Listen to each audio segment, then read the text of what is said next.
everything from the Eurozone crisis to migration to Brexit. We indeed sort of moved from one crisis to the next. And I think it's fair to say that over the course of the last couple of years, over the course of the pandemic, we've really found that sense of unity, which has been, in a sense, the key word of this conference, and solidarity within the Union itself.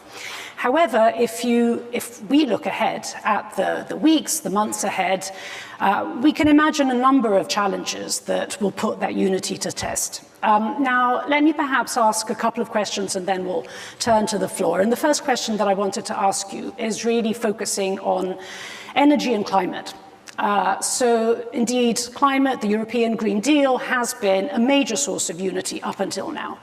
However, as we make the transition in the energy transition from, in a sense, rhetoric to reality, and given that this is really a revolution of sorts, and revolutions are made of winners and losers and difficult trade-offs to be made, do you foresee that unity that has been there up until now is actually going to be challenged, especially as we live through an energy crisis as we are today? Merci beaucoup.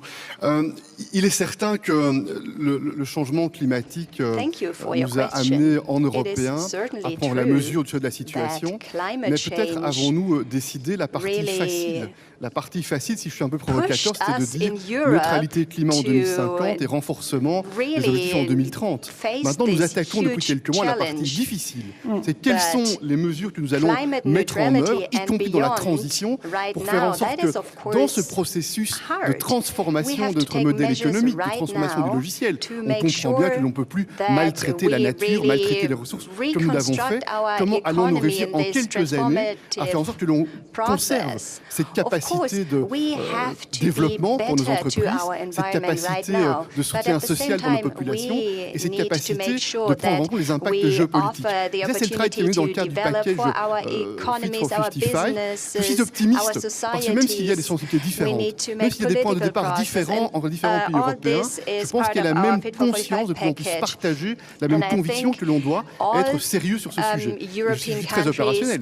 La crise avec la Russie et l'Ukraine aujourd'hui montre à quel point on doit accélérer notre indépendance sur le plan énergétique. Ça, c'est l'objectif de la neutralité climat. On doit aussi prendre en compte comment, dans les prochaines années, alors que du gaz sera nécessaire, on va diversifier notre approvisionnement en gaz. Et si je passe ces quelques dernières semaines à renforcer notre action pour engager avec des pays qui peuvent participer à la diversification de notre approvisionnement en gaz, des pays comme le Qatar, des pays comme l'Algérie, les États-Unis bien sûr, la Norvège et d'autres sont des pays avec lesquels nous devons engager. Et puis ce qui va être très important dans le court terme, c'est de mettre en ordre notre réseau européen, mettre en ordre notre réseau par des investissements bien choisis afin de corriger des faiblesses, de maximiser des forces et avoir ainsi un réseau beaucoup plus interopérable. Et puis je suis très optimiste sur la technologie renouvelable. Si je prends un exemple, les éoliennes en mer, les éoliennes offshore vont être un des éléments très concrets qui vont permettre de connecter les différents pays européens au départ de cette source d'énergie qui, je le pense, va donner lieu à des investissements importants dans les prochaines années. And now let me perhaps turn to another area which could really put our unity to test, which of course is that of sanctions. Now, so far we've been very united, and indeed we are imagining a very significant package of sanctions, technological, energy, financial, of course with the prospect and with the threat of a large-scale invasion of Ukraine. If that large-scale invasion does not take place, if we're talking about an attack, an intervention, an invasion, which is below, whatever that means, the threshold of a large-scale invasion, can you imagine that unity again is going to be put to test? And then perhaps if I can connect this to another point that emerged yesterday, particularly with President Zelensky, that put on the table the idea of preventive sanctions. Do you think that is something that the EU should consider? And there could be a rallying and sense of consensus around that notion. Yeah, maybe one first element, the unity is never spontaneous at the EU level, and this is very legitimate, this is very normal. That's why it's so important to exchange views, to try to share the same level of intelligence, the same level of information, and to make sure that all the member states are aware about what are the sensitivities across the EU. Point one. But this is the responsibility to make sure that we'll be able to decide together. And I would like to insist, we have worked a lot the recent days and weeks with the member states, with the Commission, with the High Representative, with the like-minded partners, in order to prepare the different possible scenarios. And we want to be prepared for all the possible scenarios, because indeed, we could face a massive military aggression, but there are also other possible options. I can tell you, if we understand that something serious would happen immediately, I will call on the European Council meeting. Immediately, we'll be in close contact with all the partners, and we'll make sure that we take a decision being totally united, and it will be fundamental to be totally united. Now, this idea of preventive sanctions. Here is a debate among the member states, but I feel that together with our like-minded partners, we want to use all the possible tools at the diplomatic level. Even if this is small, we want to make sure that we use all the possible diplomatic options. Point one. And point two, if something will happen, we will react and we'll decide sanctions, but it's not the goal today to announce the details of this package. The details of this package are prepared together with the member states and the like-minded partners. Thank you, President Michel. And now let's perhaps take a couple of questions. Kersti, former President of Estonia. Microphone.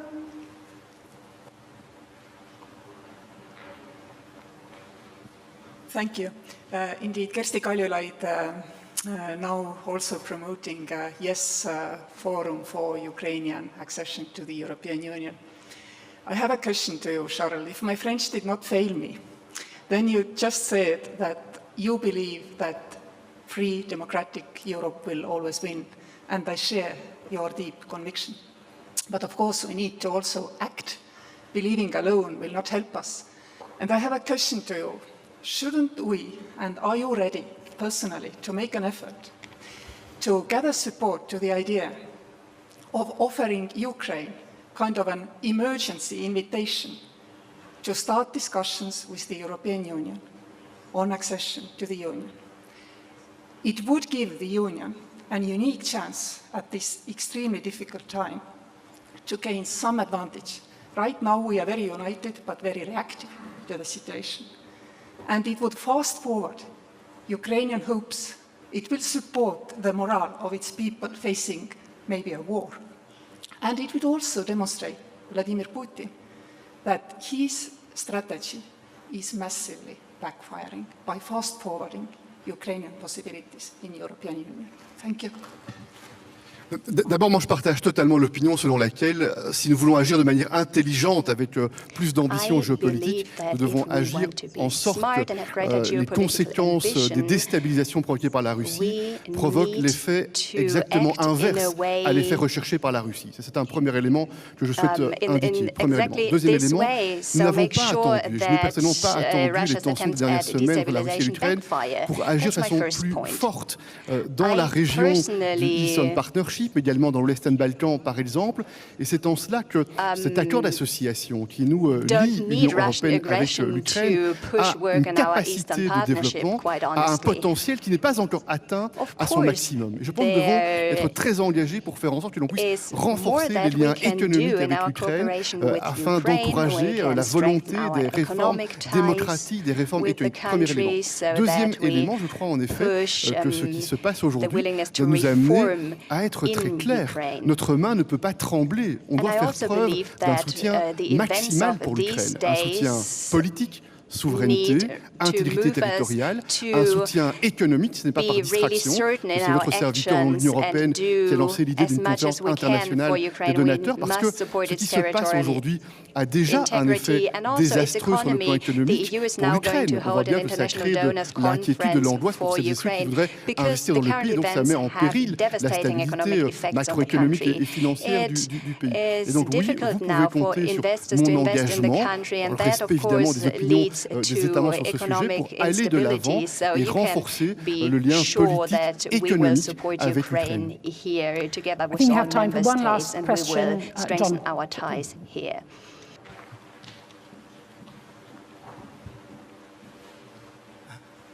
John Shipman de l'Institut international d'études stratégiques. Nous sommes un institut international, donc je fais l'effort de vous adresser dans votre langue maternelle. Vous avez parlé beaucoup sur la différence entre les pays démocratiques et non démocratiques.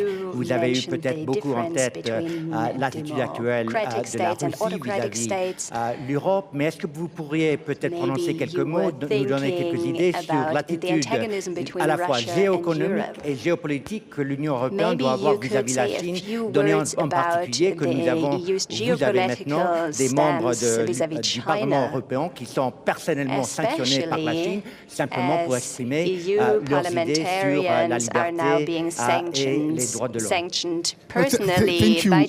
you. And I agree with you that it's important for the EU to engage with the rest of the world and also with the countries which do not have exactly the same political model. For instance, what we did with Africa, what we are trying to do with other countries in the world is very important because this is the occasion for us to try to spread our values, to defend our interests.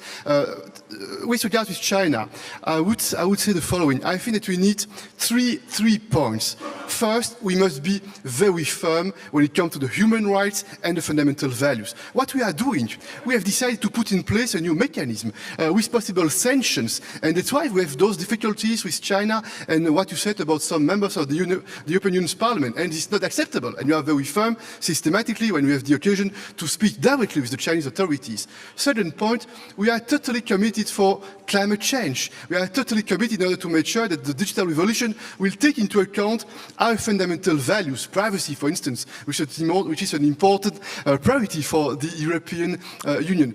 I think that we must engage with countries like China in this field if we want to make progress, if we want to overcome these obstacles. Maybe this is not nice, maybe this is difficult, but if we are serious, this is very clear that we must engage with China in this field and probably in some other topics as well. And third point, we have a big problem. I think that in the past, with very good intentions, the EU, we were sometimes a little bit naive. It was not difficult for companies coming from outside to penetrate the single market and to invest in the country and to make businesses here in Europe. It was much more difficult to have the reciprocity, and for our businesses to invest, to make businesses there, is much more difficult. And it's a problem of level playing field. It's a problem of lack of reciprocity. It means that we need to rebalance the economic relationship between China and EU, the EU. And here I know that what I will say probably is not supported by everyone. But personally, I think that about 1 year ago, when under the German presidency, we made a political step regarding this investment agreement with China, we were criticized. And finally, we were not able to progress and to agree on this investment package. And I'm a little bit frustrated because I think this package was and is a good step in the right direction. It doesn't solve everything, but it's a step because it strengthens the possibilities for the European companies to invest in China, and it forces China also to take steps in fields that are important for us, like the social rights, for instance, and the ILO and all those important questions. You see, I think that the recent months, we had the occasion at the level of the European Council to have strategic debates among the member states, which is important in my opinion because we need to exchange views, we need to have strategic discussions in order to be better prepared. And I think in a nutshell that the three elements, human rights, the need to rebalance the economic ties, and the engagement on the global challenges, it should be I think, a possible smart approach when it comes to the relationships between Europe and China. Thank you. Well, thank you, President Charles Michel. Thanks for the clarity of your answers. Thanks for putting the European Union on this stage, which of course has been somewhat in the background of this discussion, which has obviously been very focused on security and defense. Thanks on behalf of the Munich Security Conference for being with us this morning. Thank you.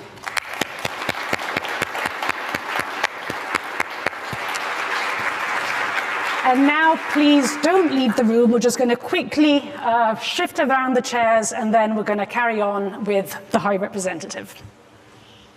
Ladies and gentlemen, please remain seated. We'll begin the program again on time.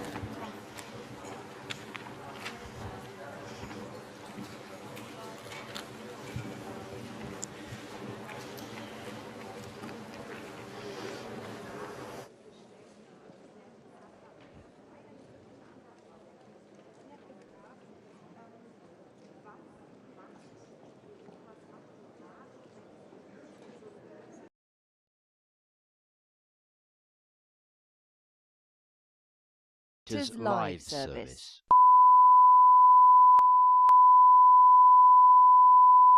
This is the primary audio.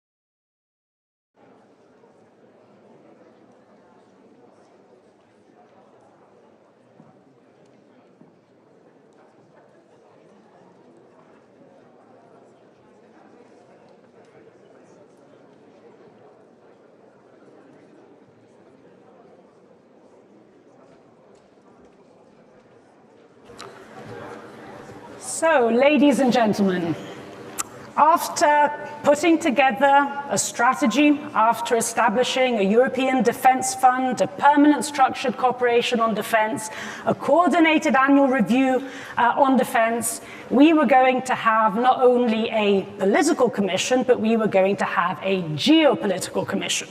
We were going to learn how to speak the language of power, to use the words of the High Representative. So to give us a sense of where we are in terms of speaking that language of power, please join me in welcoming the High Representative and Vice President of the European Commission, Josep Borrell.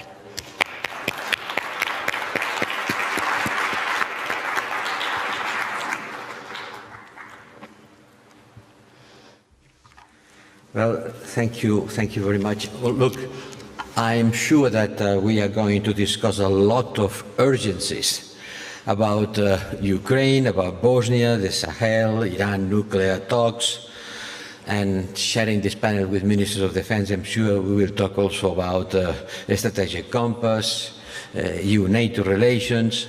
But let me, before going into these concrete things, to zoom out and to share my perspective on the major ideological challenges that we are facing.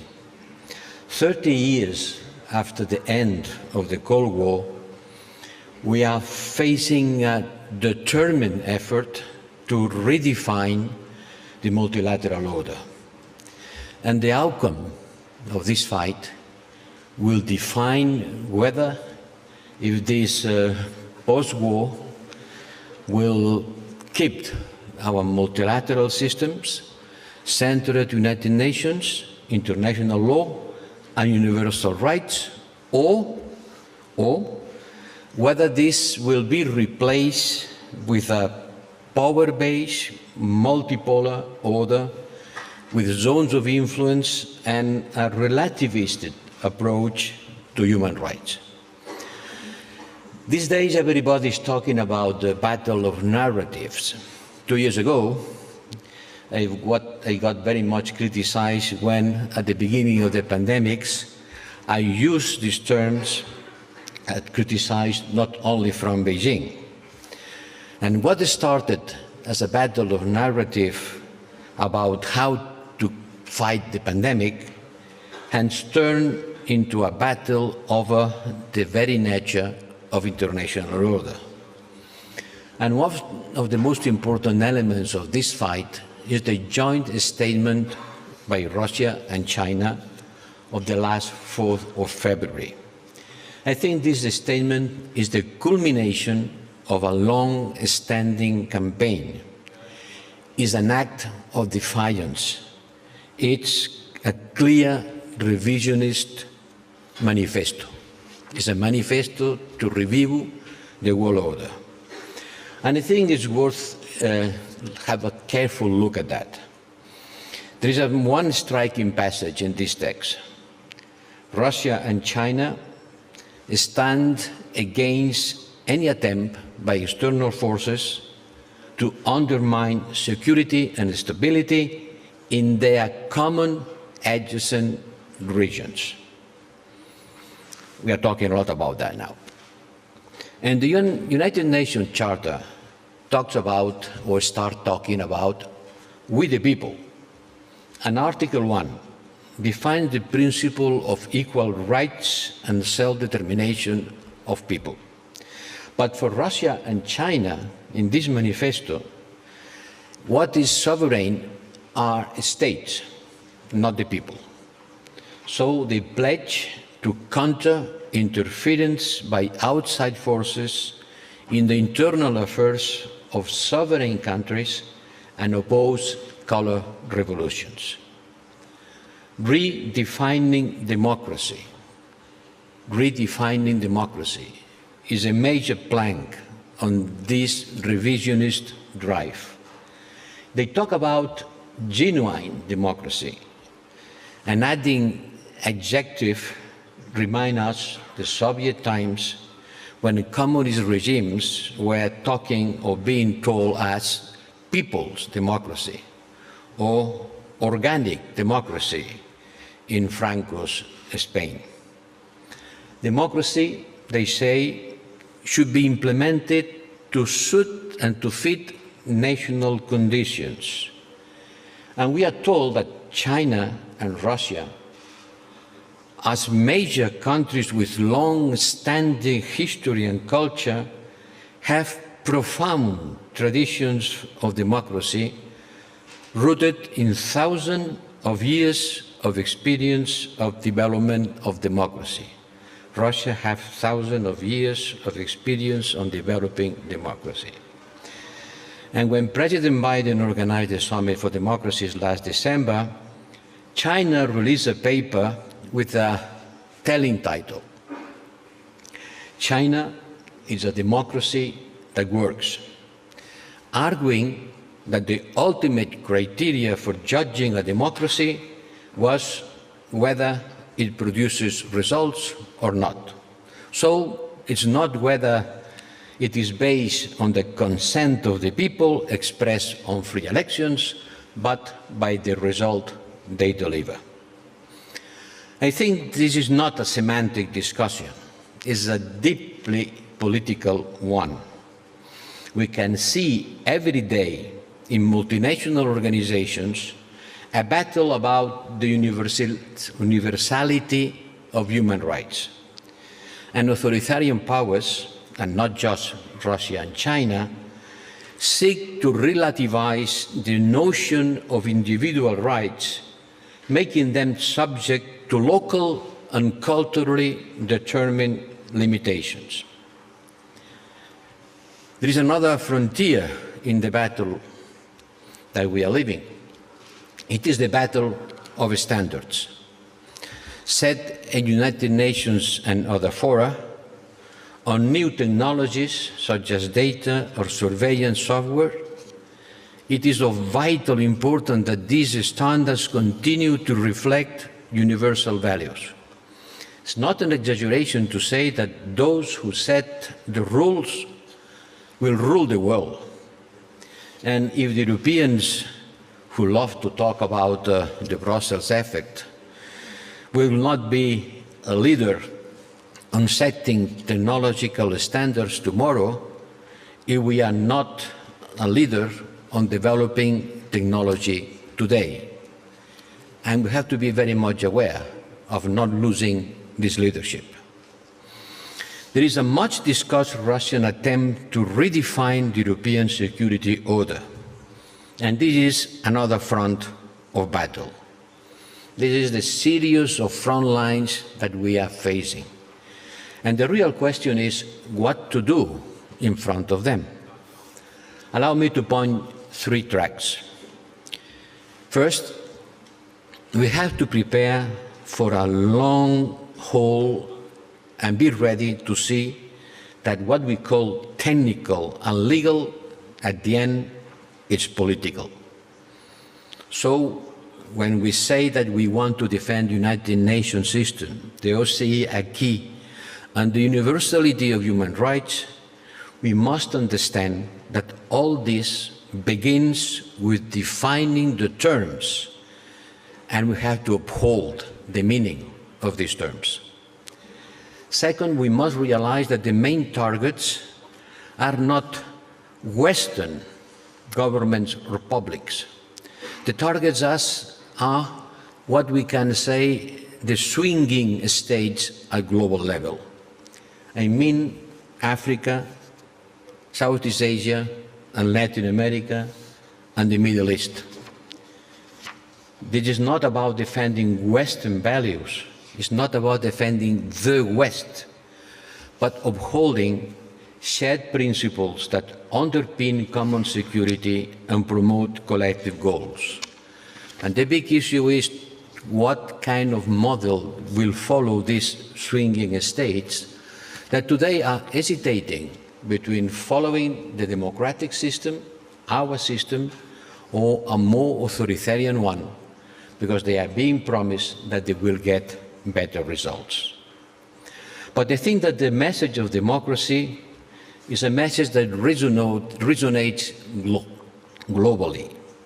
Look at the Afrobarometer or to the Latin American barometer, and you will see how people are willing a multi-party democracy, and not only and especially in authoritarian-run countries.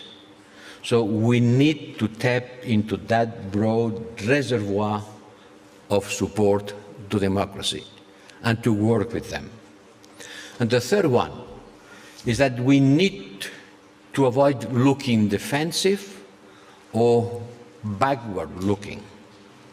Is Russia and China the ones who want to go back to the 19th century, the fight of empires, and Russia and China becoming more and more assertive, willing to restore the old empires they claim that they have been in the past?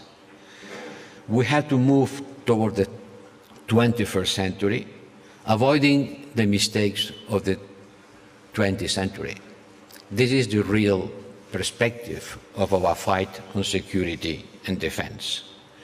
In conclusion, the United Nations and the wider multilateral system has 2 legs. Don't forget, it has 2 legs.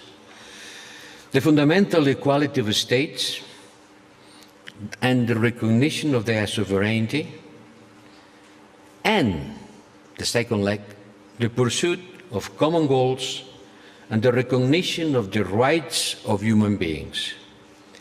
If you take that second leg away and you only have a look at the first one, you are left with the state sovereignty. And that would mean to take away the progress that we have been making in the last 75 years.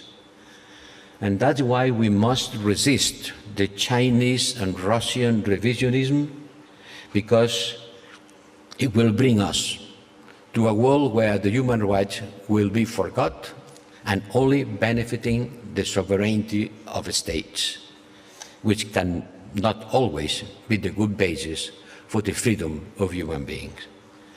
In short, yes, we must speak the language of power, as I said at the beginning of my mandate, but keep in mind that we have also to be able to use the power of language.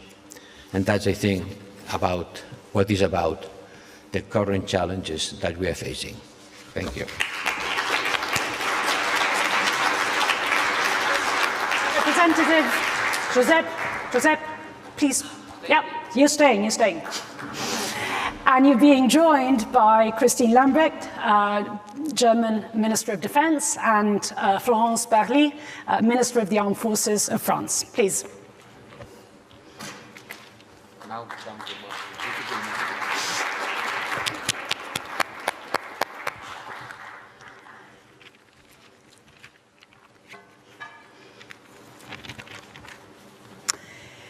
So, High Representative, let me start by probing you a little bit further. Now, Europe, and it's often said, the European Union is made through crisis. And in many respects, you know, the last couple of years have been a crisis that, as we were discussing with President Michel, the European Union has actually made an opportunity of. Now, today we are confronting the greatest crisis, security crisis, on a continent for decades. And so the question really for you is, to what extent are you going to be using this as an opportunity to build a stronger European security and defense? I mean, is the strategic compass really the appropriate answer for the nature and the magnitude of the threat that we're facing today? Or shouldn't we be thinking more, perhaps, wouldn't it be perhaps even more geopolitically consequential to engage in the kind of ideas that we were discussing in the previous panel of doubling down in terms of our support for Ukraine? Well, both things are not contradictory. We have to increase our support to Ukraine in the short term, and we have to put the basis of a stronger security and defense policy. In the short term, we have a crisis. The strategic compass is not going to solve this crisis because the crisis is now, and the strategic compass will start working the day after tomorrow. And so all the efforts to support Ukraine, and we are doing a lot, have to be done. But on my understanding, the European Union has to have a clear understanding of the challenges that we are going to face on the medium and long term, and to prepare structures to face them. And that's what the strategic compass wants to do, to be more resilient in order to face cyber and hybrid attacks, to be more interoperable, our army is more interoperable, to share efforts, to avoid duplications, to fill the gaps, and to have the capacity of mobilizing troops when needed, alone if needed. So I think that this crisis has shown all of us that when I said Europe is in danger, that's true. We are in danger. And in order to face danger, we have to have capacities. And the capacities has to come from a pooling efforts. Not a single country will be able to face these threats alone. And that's what the strategic compass is about. Identifying challenges and preparing the way of answering these challenges all together. And once again, I have to say that because every time I'm talking about the strategic compass, I have to say, it's not an alternative to NATO. It's not a way of creating an European alliance, military alliance. NATO is and will remain the answer to the territorial defense of Europe. But a stronger Europe makes the Atlantic Union stronger. Let's say that very clear, because the other day at the NATO ministerial meeting, once again, I had to insist on that idea. The Europeans have to be stronger, united, to create a pillar of European military capacity. Is not against NATO, it's a way of making NATO stronger. Thank you. I mean, I think that, perhaps to sort of make the European Union more credible on security and defense, beyond documents and identifying challenges and instruments and institutions, many of us would really like to see a little bit of action at times. But I wanted to really turn to Minister Parly, because France, not only is it presidency of the European Union at the moment, but it is also by far, I would say, the most vocal member state in terms of calling for a stronger European role on security and defense. Now, in this current crisis, although European capitals, NATO, of course the United States, the OSCE have been very active, the European Union as such on security and defense, of course sanctions is a different matter, has not. An equal sort of set of challenges, of course, is in the south, where, of course, in the context of the Sahel, of Mali, there is also, in a sense, the danger of a European Union withering away. So I guess my question to you is, what is it that the EU really has to do in order to step up the game when it comes to security and defense? Merci beaucoup. Je crois que, comme l'a dit très bien Josep, nous avons besoin d'une Europe plus forte. Et ce constat-là, cela fait peu de temps que les Européens le dressent. Autrement dit, cette idée selon laquelle l'Europe doit être plus forte du point de vue de la défense et de la sécurité pour être un fournisseur de sécurité, un security provider, est très récente. Elle est très récente puisqu'au fond, elle a pris forme depuis 2016-2017. C'est à cette date que l'Union européenne a pris conscience de la nécessité de tenir compte de l'évolution du monde, du contexte international et de l'existence de menaces. Et le travail qui a été réalisé, accompli, lancé d'ailleurs par l'Allemagne, lorsque l'Allemagne présidait le Conseil de l'Union européenne, qu'on appelle la boussole stratégique, ce n'est pas un bout de papier de plus, c'est un élément structurant parce que c'est la première fois que les Européens s'asseyent autour d'une même table pour réfléchir à ce que sont les menaces auxquelles ils doivent répondre. Et ces menaces, ce sont non seulement des menaces que nous avons aux frontières de l'Europe, et c'est peut-être ça qui est nouveau, c'est que nous avons compris tous ensemble que nous avons aussi à traiter de menaces qui sont bien plus loin que les frontières de l'Union européenne. Vous avez cité le Sahel, c'est un exemple. Nous avons aussi des enjeux, ce ne sont pas toujours des menaces, mais des enjeux de sécurité en Indo-Pacifique, où nous avons des citoyens européens qui y vivent. Et comme cela a été dit tout à l'heure, il y a des enjeux vis-à-vis de la Chine. Bref, l'Union européenne doit prendre en considération l'ensemble de ces questions.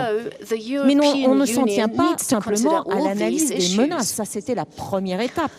Ce qui est important, c'est que l'Union européenne se dote d'une feuille de route. Parce que vous avez indiqué dans votre question que parfois les Européens ont tendance à beaucoup parler, écrire beaucoup de documents, bref, il y a beaucoup de procédures. Mais la vérité, c'est qu'aujourd'hui, les Européens sont en train de se donner les moyens d'agir. Et la boussole stratégique va être une étape dans ce sens, puisqu'elle reconnaît d'une part que l'Union européenne a des missions. Nous avons une politique et nous avons des missions exécutives, non exécutives, mais nous avons aussi la capacité entre Européens de déterminer, lorsque nous sommes capables et volontaires pour le faire, déterminer des actions.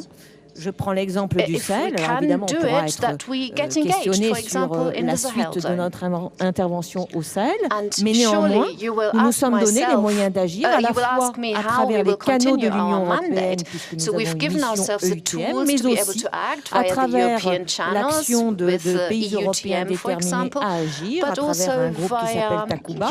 Bref, c'est l'ensemble de ces éléments qui forment une méthode. Et je crois vraiment qu'il y a un changement de méthode qui a été actée par les Européens, c'est-à-dire qu'il nous faut démontrer notre capacité à être des acteurs, c'est-à-dire à agir et pas seulement à parler. Voilà, donc je ne serai pas plus longue, mais je peux évidemment développer sur ce point. I totally agree with you, and in fact, in some respects, there was a time, I'm looking here, he's over there, when there was another high representative that really, before we had strategies and sub-strategies and action plans and what have you, that really put in place a number of really quite ambitious for that time EU missions and operations, and at times it feels like we've kind of lost that capacity of immediate reaction, of immediate action.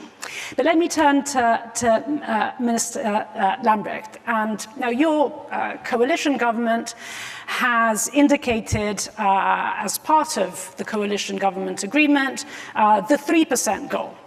So defense, diplomacy, development. And if we take the defense part of that pledge, you see that other member states, not just the usual suspects like France or Poland, but member states like the Netherlands, like my own country, Italy, Finland, Sweden, really ramping up in terms of defense spending. So I guess my first question to you is, where is Germany when it comes to defense spending?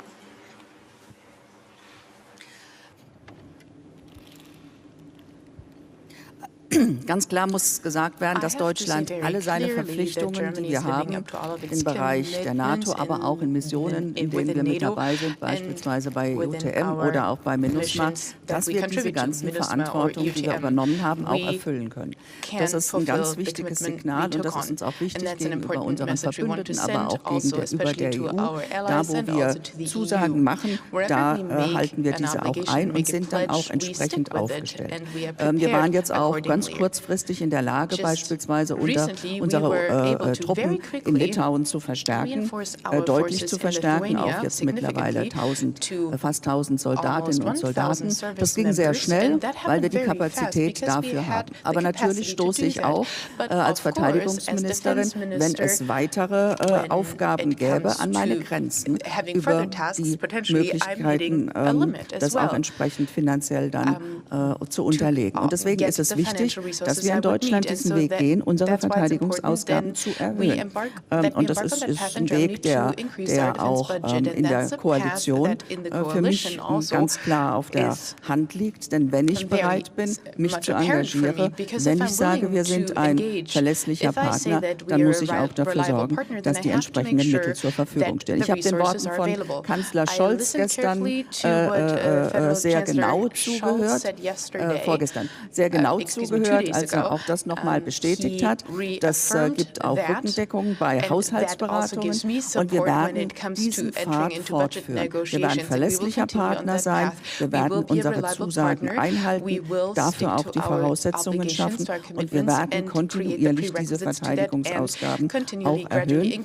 Das ist natürlich nicht einfach, auch politisch durchzusetzen in einer Situation, in der wir auch noch andere Herausforderungen zu bewältigen haben. Die Pandemie kostet viel Geld.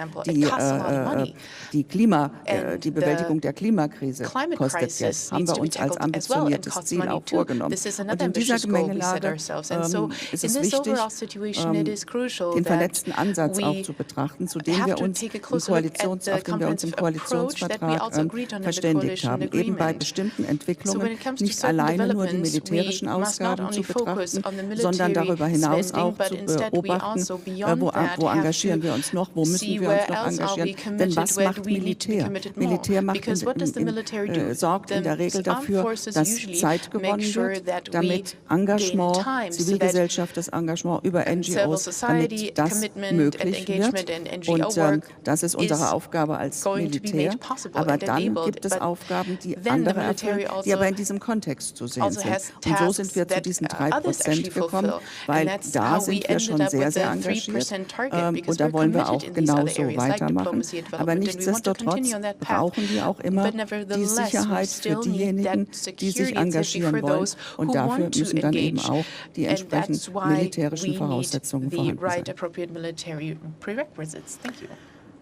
And perhaps to sort of carry on with you, Minister Lambrecht, on a question that was discussed particularly in the panel with Foreign Minister Baerbock and Secretary Blinken, which was really revolving around the question of German weapons or non-weapons to Ukraine. Now, in that conversation, Minister Baerbock said very clearly, of course, and sort of stated what the current policy is, although my impression, maybe it was just my impression, was that she didn't exactly close off that there could be a change in that policy in future. So perhaps your take on this question of whether Germany might be willing to change its current policy of not sending weapons to Ukraine if and as the crisis escalates. Die restriktive Rüstungsexportpolitik der Bundesregierung, der aktuellen Bundesregierung, ist keine aktuelle Politik, sondern das ist etwas, was wir auch in früheren Regierungen schon genauso gehandhabt haben. Das ist also nichts, was jetzt neu in die Regierung aufgenommen wurde. Wir werden uns diese Exportrichtlinie jetzt auch nochmal anschauen und unter Umständen auch verschärfen. Aber das ist eine Linie, eine Politik, die schon sehr, sehr lange verfolgt wird und steht natürlich im Zusammenhang mit unserer Geschichte, mit unserer Vergangenheit. Und ich glaube, es ist auch der richtige Ansatz und wird auch in der deutschen Bevölkerung genauso geteilt. Wir haben 80-prozentige Zustimmung in Deutschland für diese restriktive Politik. Und ich fand es sehr beeindruckend. Ich habe dieses Panel sehr genau verfolgt, wie auch endlich deutlich geworden ist, dass mit unseren Alliierten auch klar geworden ist, dass wir ergänzende Leistungen erbringen. Dass es nicht darauf ankommt, dass jeder der Alliierten in der NATO oder auch in der EU, dass nicht jeder die gleiche Leistung erbringt, sondern dass sich diese Leistungen in Bezug auf die Stabilisierung der Ukraine, der Unterstützung der Ukraine ergänzen können und wir damit ein ganzes Bild abbilden. Und uns als Deutschland war es immer wichtig, die Ukraine zu unterstützen in diesem Stabilisierungsprozess. Seit 2014 unterstützen wir deshalb die Ukraine, um genau diesen Prozess gehen zu können, um auch Voraussetzungen erfüllen zu können, um beispielsweise die EU-Mitgliedschaft anzustreben oder auch die Aufnahme in die NATO, die Voraussetzungen dafür erfüllen zu können. Und dafür haben wir die Ukraine mit 1,8 Milliarden Euro unterstützt, um diesen Weg zu gehen. Ich fand es auch ganz beeindruckend, wie Präsident Zelensky nochmal deutlich gemacht hat, dass es auch darum geht, wirtschaftliche Stabilität zu fördern. Ja? Und deswegen ist es jetzt auch die Herausforderung, ergänzende Unterstützung für die Ukraine zu gewähren. Und da sind wir ein verlässlicher Partner. Der Kanzler Scholz hat gerade Anfang dieser Woche nochmal die Zusage gemacht, auch jetzt in dieser aktuellen Situation 150 Millionen Euro zur Verfügung zu stellen. Und wie gesagt, das, was Herr Zelensky gestern gefordert hat, war ja neben Waffen auch diese wirtschaftliche Unterstützung. Denn wir müssen doch darauf achten, dass die Ukraine in diesem Konflikt, in dieser bedrohlichen Situation auch noch extreme wirtschaftliche negative Konsequenzen zu tragen hat. Und deswegen ist das eine aufeinander aufbauende, sich ergänzende Politik, die in Deutschland große Unterstützung erfährt, auch in Bezug auf die Unterstützung der Ukraine, aber eben auch Grenzen hat mit unserer restriktiven Politik. Und das ist, glaube ich, etwas, was deutlich macht, dass wenn jeder seinen Beitrag leistet, wenn jeder seine Unterstützung leistet, die er kann, auch mit seinem Hintergrund auf den nationalen Gesellschaften, dann ist das ein gutes Zeichen und das leben wir ja momentan gerade. Thank you, Minister. And High Representative, let me turn back to you. Now, as we know, one of the major problems when it comes to European defence is the extreme fragmentation of defence cooperation, the lack of defence cooperation, and therefore the lack of joint spending when it comes to defence.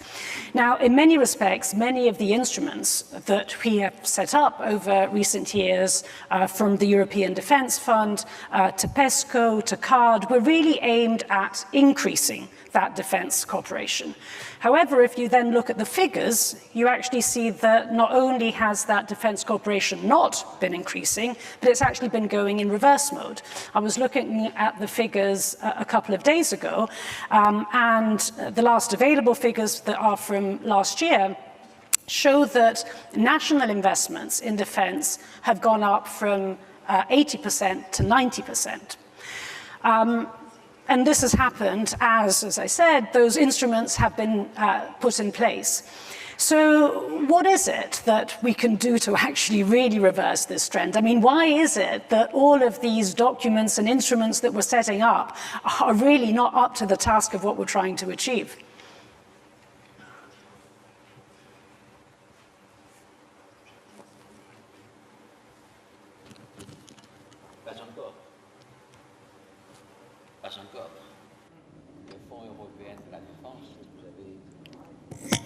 So the goals have not yet been achieved? Certainement pas encore. Mais les instruments sont très jeunes. Le Fonds européen pour la défense, il faut dire pour l'industrie de la défense, il vient d'être créé. C'est seulement cette année qu'elle a commencé, que ce fonds a commencé à fournir de l'aide financière à l'industrie européenne de la défense. Mais vous avez tout à fait raison.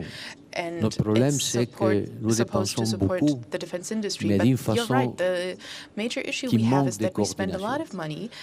Si on additionne la dépense des États membres de l'Union européenne en défense, ça fait 4 fois la Russie. On dépense tous ensemble 4 fois la dépense militaire de la Russie. Et on dépense à peu près la même chose que la Chine.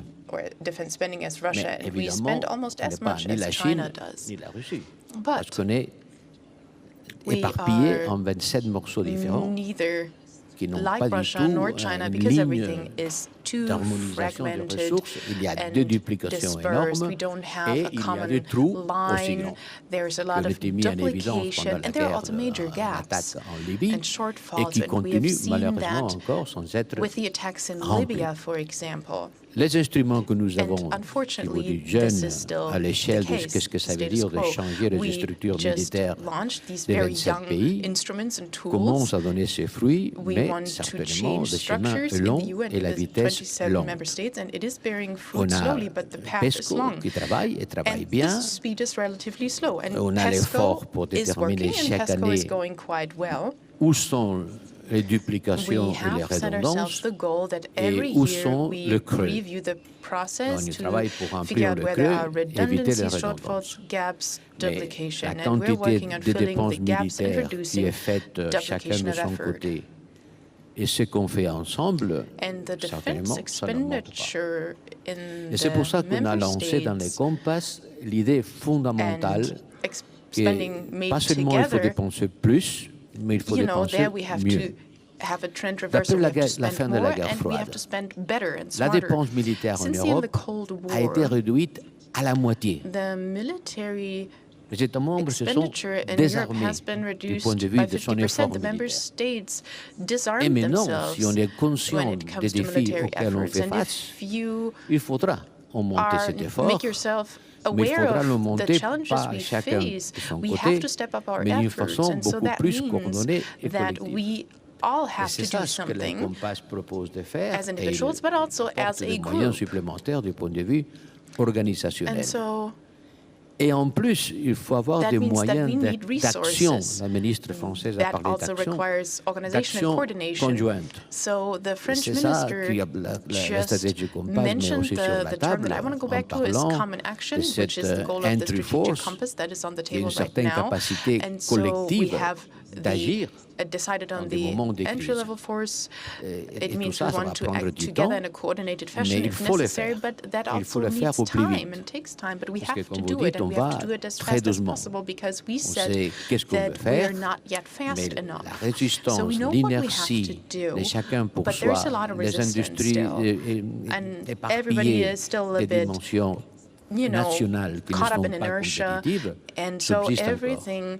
Les grands défis des Européens, c'est de bâtir des capacités communes, désormais interopérables, éviter la duplication et éviter aussi les grands vides ou, du point de vue logistique et capacitaire, on n'est pas à l'auteur du temps. On the rapid deployment force, are you confident that this is not going to end up like the battle groups?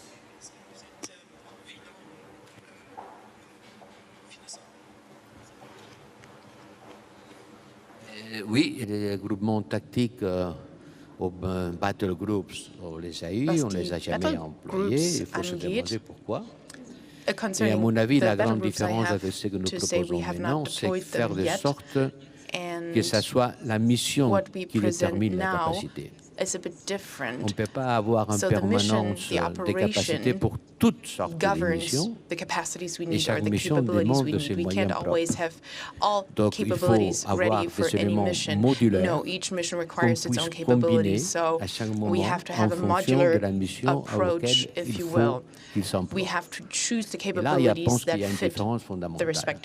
Avoir en permanence des groupes qui sont appelés à intervenir pour des missions qui peuvent être très différentes dans sa nature, et donc dans les moyens qu'ils demandent, ce n'est pas une bonne approche. La boussole parle de combinaisons modulaires de forces qui doivent être définies et entraînées en commun, de façon qu'à chaque moment, on puisse faire des capacités. On parle de déploiement capacitaire de manière à faire face à des missions qui seront dans sa nature complètement différentes. Ce n'est pas la même chose de sécuriser les aéroports ou intervenir comme une force d'interposition dans un conflit, ou même de mener des actions de combat s'il le faut. Tout ça demande des capacités différentes, et ces capacités doivent être présentes, disponibles, mais adaptables du point de vue modulaire. Et c'est sur ça qu'on s'est mis d'accord avec le ministre en disant according to this modular principle I just talked about, and the ministers have agreed on that. So we need capacities that are available, modular, and easily combined. I wanted to ask Minister Barley her view on this question, but also if you could touch on another question that France has really been at the forefront of, which is the idea of European technological sovereignty.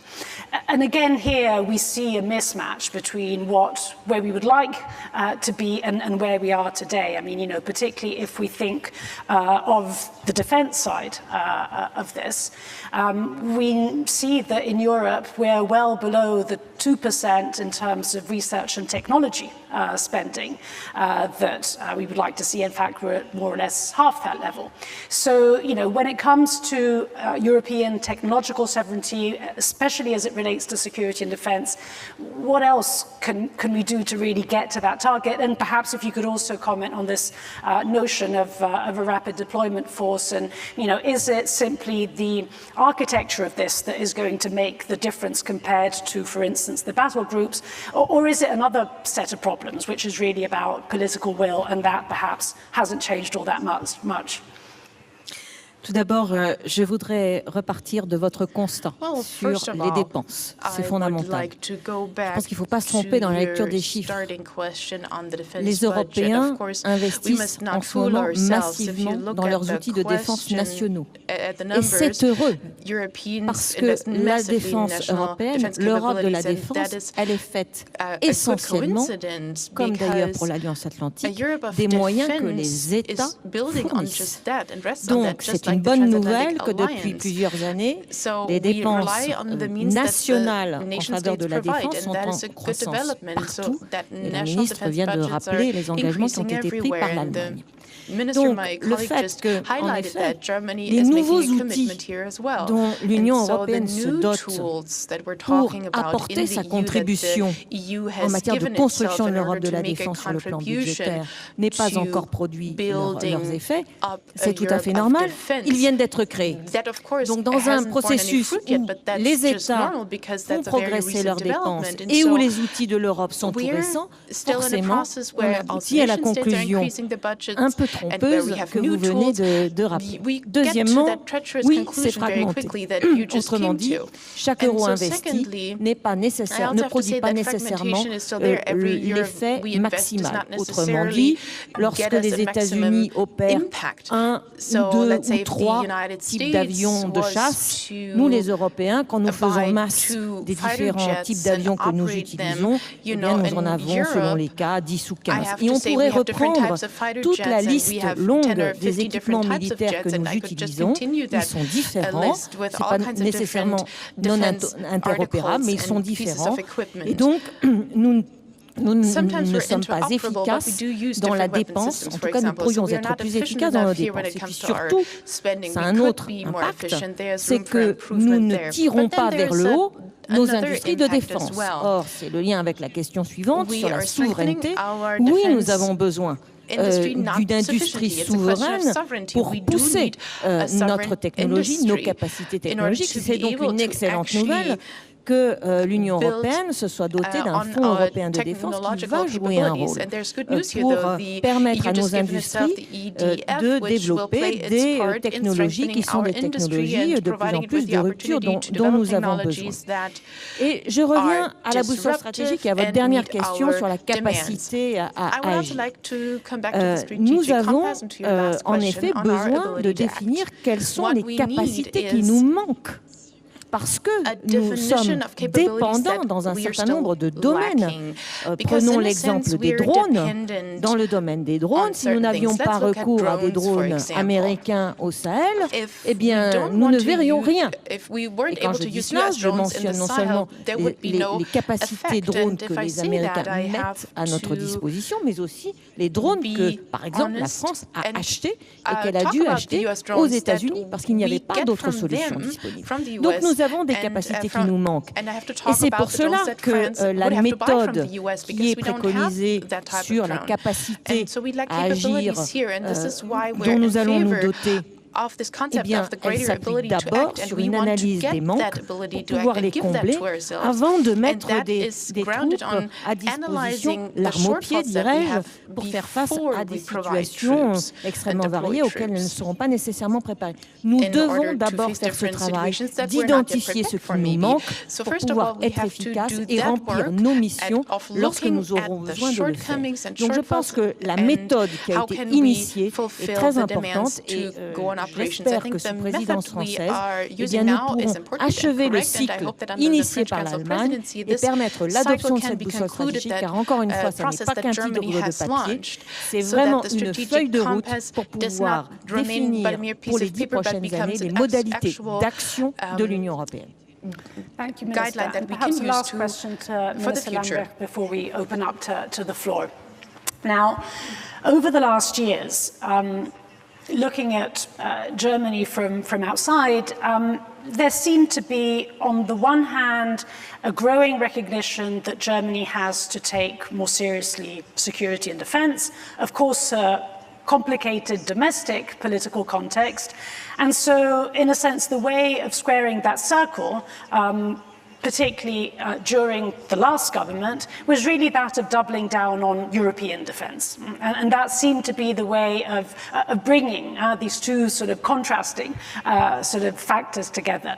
Now, over the last period, that momentum in terms of a strong German push for European defence seems to have somewhat been watered down. And I'm just wondering whether, well, firstly, whether this is the case, and if it's not the case, what is it that we can expect Germany doing in order to really push forward European security and defence? Ich bin der Kollegin Pali sehr dankbar, dass sie noch mal deutlich darauf hingewiesen hat, dass die Initiative für diesen strategischen Kompass aus Deutschland während unserer Ratspräsidentschaft gekommen ist. The initiative for the strategic compass came from Germany during our council presidency. That was very important to us. We discussed how we can have common security and defense policy in Europe, and this is just the way to go. And we are just as committed to this path.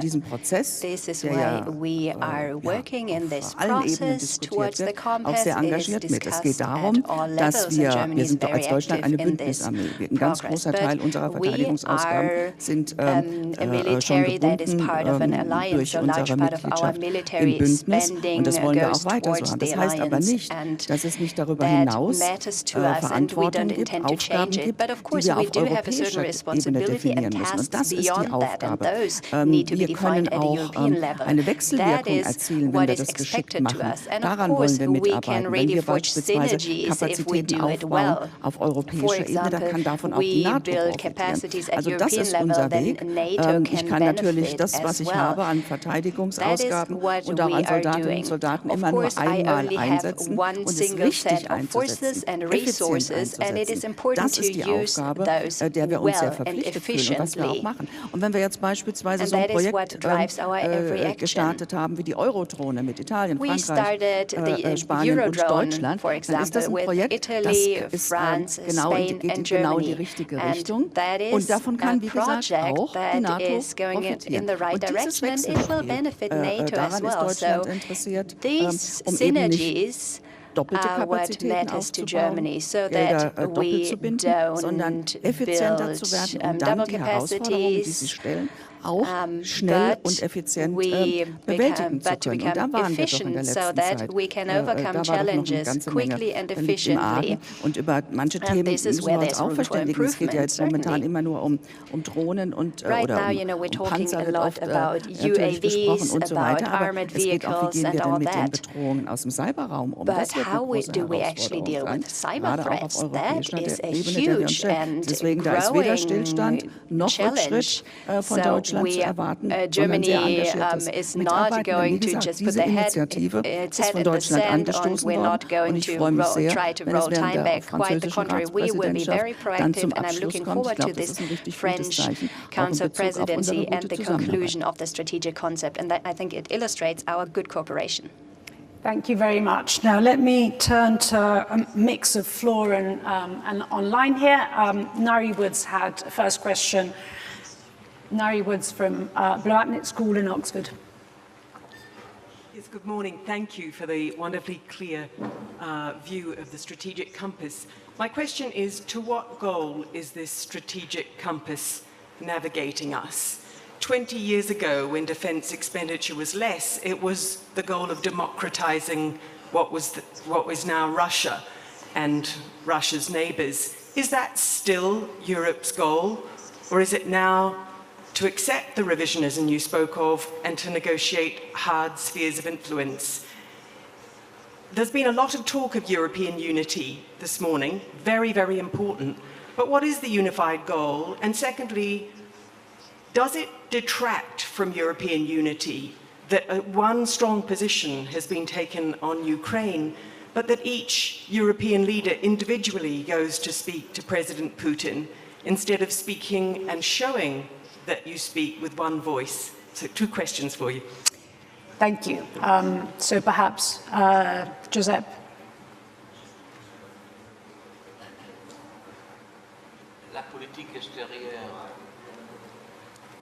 La politique extérieure reste une compétence des États membres.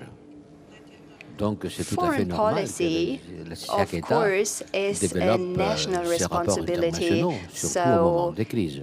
Of course, every state has its Ça ne own veut pas dire international qu'on est en train relations, de bâtir especially une in politique times of commune. crisis. Mais But commune, that ça doesn't ne veut pas mean dire unique. that we don't Il y a eu un have temps, a avant d'avoir common l'euro, foreign policy. qu'on avait chacun sa monnaie et une monnaie commune. Before n'était pas unique. we introduced the Et puis on a euro, passé we à all une situation had où on a une monnaie qui est à la fois individual commune et currencies. unique, il n'y en a pas Now d'autre. we have a shared Dans le currency, domaine de la politique which is extérieure, on est unified, encore à la and phase you know, it's the only commune currency mais we pas have. unique. Je But in m'explique, foreign on essaie de bâtir policy, quelque we chose qui are est in a phase commune, where we can mais do chacun things garde la together, sienne. but we don't have Si la one communauté unified, était uniform 100%, policy. So chacun there garderait la are sienne, mais tous things that seraient we la do même. together, but each C'est pas le cas member encore. state has its Mais dans own le cas de policy. l'Ukraine, on ne peut pas That dire is qu'on n'a pas just the bâti way une it politique is for commune. now. In the case of Les ministres Ukraine, russes nous adressaient une lettre à can't say chacun that des we 27 don't have en a nous demandant policy une réponse. we share. Et ils s'attendaient à avoir But 27 also réponses. remember Il y en a eu that une commune de tous. Received a letter, or all European leaders received a letter from President Putin, and President Putin expected 27 individual answers, but he received just one sent by me. I don't think he liked that. I think he wanted to see discord, but that wasn't the case. President Macron and other leaders, of course, do have their individual positions, but it is important for us to also have a shared approach and to come to a shared position. And we were 100% successful on that in the case of the crisis in Ukraine. We absolutely agree. Of course, there may be other situations, other examples where we don't agree 100%, but that is luckily not the case here. Je voulais simplement ajouter que rarement nous avons vu une Europe aussi coordonnée dans ses démarches diplomatiques que celles que nous connaissons aujourd'hui vis-à-vis de l'Ukraine. Et d'autre part, s'agissant des éventuelles réponses que nous pourrions être amenés à apporter au cas où il y aurait des étapes de franchies par la Russie, ce qui n'est pas le cas à ma connaissance au moment où nous parlons, l'Europe s'est préparée à réagir avec une politique qui est agréée d'emblée entre les États membres. Donc je pense que, aussi bien sur le plan diplomatique, où en effet la compétence reste celle des États, jamais nous n'aurons été aussi coordonnés, parce que les efforts qui ont été réalisés par les uns et par les autres visent tous le même objectif, et donc c'est une amplification des efforts que nous avons voulu tous ensemble fournir. Mais le jour où il faudrait, le cas échéant, fournir une réponse au niveau européen, elle est prête. Should it come to the situation where we have to respond collectively, we will be able to do so. Ja, ich will mich da noch mal anschließen. Wir erleben doch momentan, dass zwar ganz viele Länder mit Putin oder Ländervertreter mit Putin sprechen, aber das Wichtige und das Entscheidende ist doch am Ende, dass es alles eine Position ist, dass es da keine Unstimmigkeiten gibt und dass da auch keine Differenzen ausgemacht werden können. Das ist das Besondere an der jetzigen Situation. Zwar Einzelgespräche finden statt, ja, aber die Botschaft ist immer übereinstimmend, dass wir ganz klar sagen, wer der Aggressor ist, was wir erwarten, was wir nicht akzeptieren und wo rote Linien sind. Auch in Verhandlungen, die natürlich auch in unterschiedlichsten Formaten angeboten werden. Of course, there are negotiations in very, very many formats, but what makes us strong is this united message. That wasn't the case in 2014, neither concerning NATO or the EU. Die, glaube ich, wirklich Putin and auch I believe that President Putin is really irritated by our unity, but it is our great asset. We did not give President Putin the opportunity to divide us, but we stand firmly together. Was will man denn mit so einer europäischen Verteidigungspolitik? Wir erleben natürlich, dass wir eine ganz hohe Schnittmenge haben zwischen europäischen Mitgliedstaaten und NATO-Mitgliedstaaten. Aber darüber hinaus gibt es auch andere Konstellationen. Und für alle solche Situationen und Eventualitäten vorbereitet zu sein, als Europa und dann eben nicht immer Rückgriff nehmen müssen auf die NATO, sondern das eben auch eigenständig dann im Blick zu haben. Das ist sicherlich der richtige Ansatz für diese Ausrichtung, die wir mit diesem strategischen Kompass auch verfolgen. And this is where we're going with our strategic compass. Thank you. There was a question by the former president of Estonia. Thank you, Natalie, for giving me another opportunity. I fully share your opinion and risk analysis based on battle groups, on rapid reaction forces. And I fully share Madam Minister's opinion that EDF will in the future give us a more interoperable and I hope not more monopolistic defense industry in Europe. But our other acronyms, PESCO and CARD, do not stand a chance unless we create a necessary financial mechanism. And what is the beauty of this is that here we could absolutely be completing what NATO cannot do, because there is one element which Europe does better, and this is cohesion, redistribution. So if we manage to create a mechanism to develop European capabilities, also military capabilities, so that we redistribute resources more than we have been doing before. This could help us to spend more efficiently and effectively, because for some unfortunate reason, it also happens that the easternmost economies of Europe happen to be the most small ones. Estonia, spending 2.5% on defense, manages a defense budget which is for Pentagon 1 day of spending. So there is huge space for redistribution. We might have to do it outside of the treaty, but we have this experience already from the financial crisis. ESM is not foreseen in the treaty, and we could do if we really want. So your worry of your children will be actually relieved, and we could actually have more cohesion also in European defense capabilities. Yeah. Et maintenant, pour Joseph, parce que j'ai promis le traitement égal entre mes deux amis, les questions d'Ukraine. Les gens en Médan, ils sont démontrés sur le drapeau de l'Union européenne, pas sur le drapeau de l'OTAN. You are a member of the European Union, but not.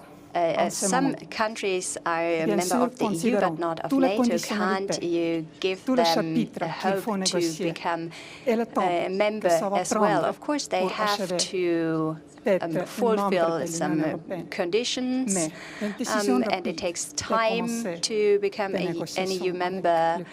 But we do need to make that decision at some point, and we need to start the debate, the negotiations with Ukraine.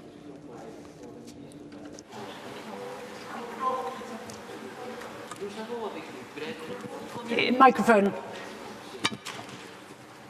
Nous avons avec l'Ukraine l'accord d'association le plus complet qu'on a avec aucun autre pays au monde. Et les liens que cet accord d'association nous permet de bâtir sont très profonds.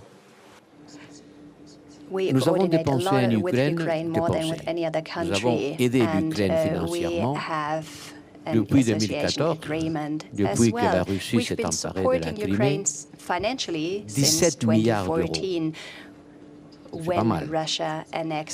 Et nous sommes en train de pousser à l'Ukraine pour développer ces réformes dont elle en a besoin pour être plus résiliente et plus forte pour faire face à la pression extérieure. Donc notre coopération avec l'Ukraine est énorme.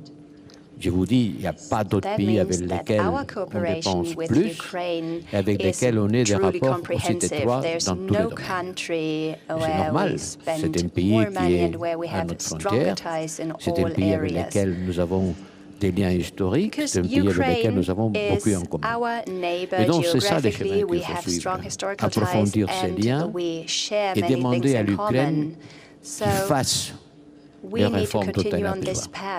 Et il faut dire qu'ils ont devant eux un grand travail, parce que ces réformes ne sont pas du tout accomplies. Ils font des efforts, mais on est encore loin d'avoir le succès nécessaire. Donc, step by step, suivant le chemin que nous avons commencé à bâtir ensemble, et prenons toute la potentialité de cet accord d'association. Et puis, on verra. And the agreement we have with Ukraine is helpful, and we'll take it from there. EU step towards Ukraine at the moment would be incredibly consequential geopolitically. I mean, let us not forget just how consequential geopolitically the deep and comprehensive free trade agreement was. So this is really the moment to show that we're there, I think, for Ukraine. But Minister Lambrecht, let me turn to a question here on the screen from Noah Barkin. So what is your vision for the German military's future role in the Indo-Pacific? And can we expect more deployments like the frigate Bayern?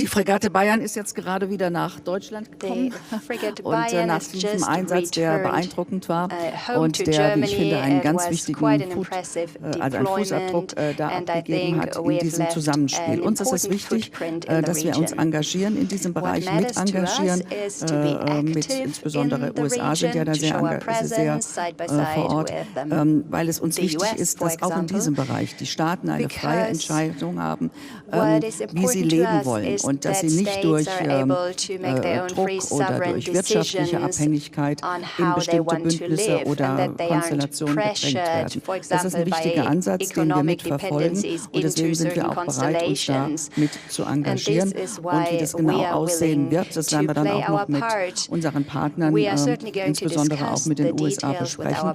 Aber wir dürfen diese Region nicht außer Acht lassen. Denn, wie gesagt, es geht nicht alleine nur um militärische Präsenz, es geht darum, dafür zu sorgen, dass in dieser Region Werteordnung, Werte gelten und eine Ordnung aufrechterhalten bleibt, die Staaten es eigenständig möglich machen, sich zu entscheiden, wie man sich ausrichtet und nicht gedrängt zu werden durch unterschiedliche Maßnahmen, sei es wirtschaftlicher, sei es militärischer, sei es aber auch durch Sanktionen. Das ist mit unserer Aufgabe, dafür zu stehen und das kann man von Deutschland erwarten. We have a question at the back. I see a hand and a mask. I can't see a face.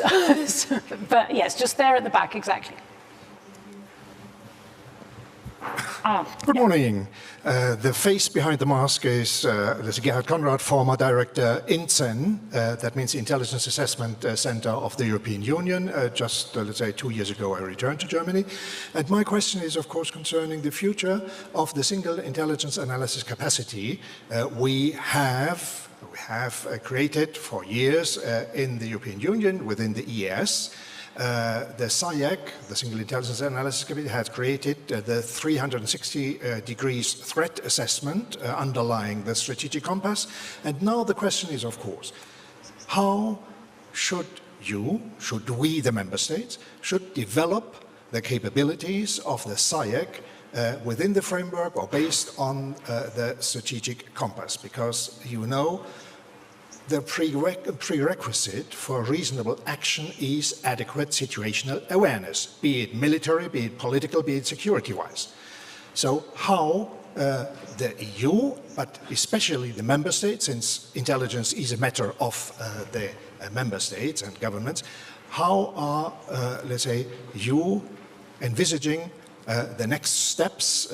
Madame Parly, vous avez parlé du feuille de route, let's say, a roadmap. I think you, Ms. Pali, mentioned a roadmap. And there the roadmap is not a promise but a threat.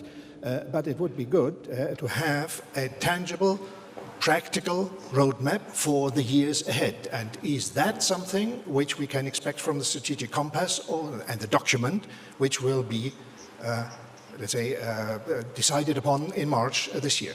So I think this would be a major contribution to coherence and cohesion within the ES, among the nations, and between the institutions. Thank you very much. Thank you. Perhaps Minister Parly?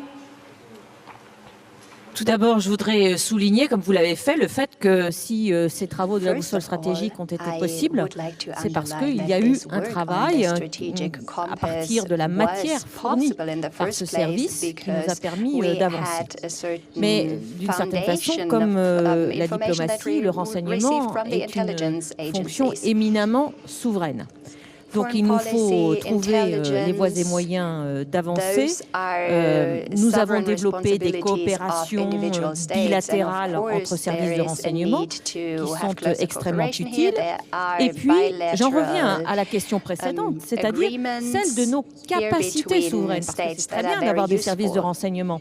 Mais si ces services de renseignement commentent les informations qui leur sont fournies par d'autres, nous n'aurons pas beaucoup avancé.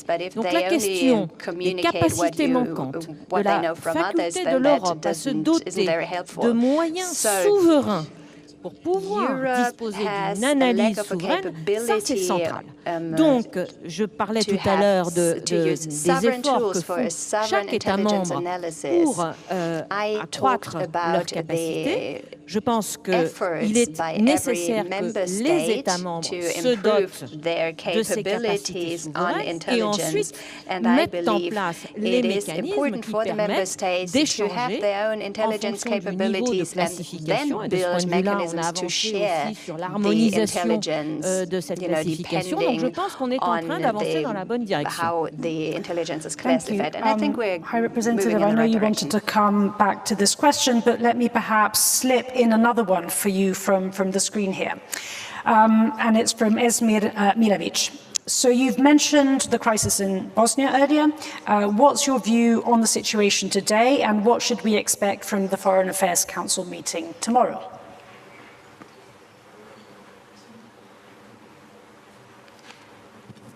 Oui, vraiment, la situation en Bosnie est plus préoccupante que jamais.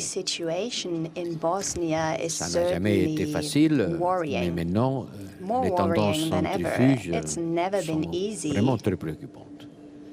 J'étais en contact avec le président de la République serbska pour lui demander, lui rappeler son devoir de participer aux institutions communes de la Bosnie-Herzégovine. Et il faut absolument que les leaders, à la fois de la République serbska et de la Fédération, se mettent d'accord pour mener à bien les réformes constitutionnelles et électorales dont elles ont besoin, pour être d'accord avec les statements du Conseil de l'Europe et qu'il n'y ait pas de discrimination d'aucun citoyen. Évidemment, la Bosnie-Herzégovine, ça continuera à être un pays bâti sur trois constituent people, mais il faut absolument qu'il s'adapte à sa constitution et ses règles électorales. Si on veut faire le chemin qui va de Dayton à Bruxelles, il faut passer par là. J'en appelle à la responsabilité des leaders politiques de la Bosnie-Herzégovine pour éviter l'éclatement du pays. Je peux vous assurer qu'en étroit contact avec les États-Unis, aussi bien moi que le secrétaire d'État Blinken, on a lancé l'avertissement très sérieux. On n'acceptera pas l'éclatement et la désintégration de la Bosnie-Herzégovine. We will not accept thank you very much, High Representative Borrell, Minister Lambrecht, Minister Pachli. I think this has been a wonderful discussion of how, as European Union, we can prepare for the crisis of tomorrow, and in the meantime, let us hope that even of the crisis of today, we do what it takes to really meet the threat that we're confronting. Thank you very much.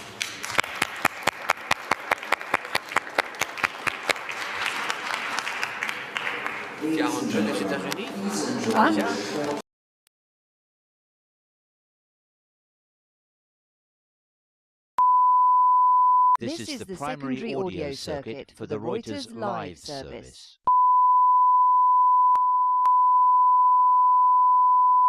This is the primary audio circuit for the Reuters live service.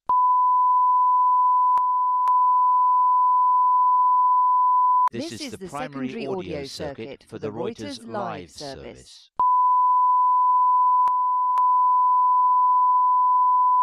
This is the primary audio circuit for the Reuters live service.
Good.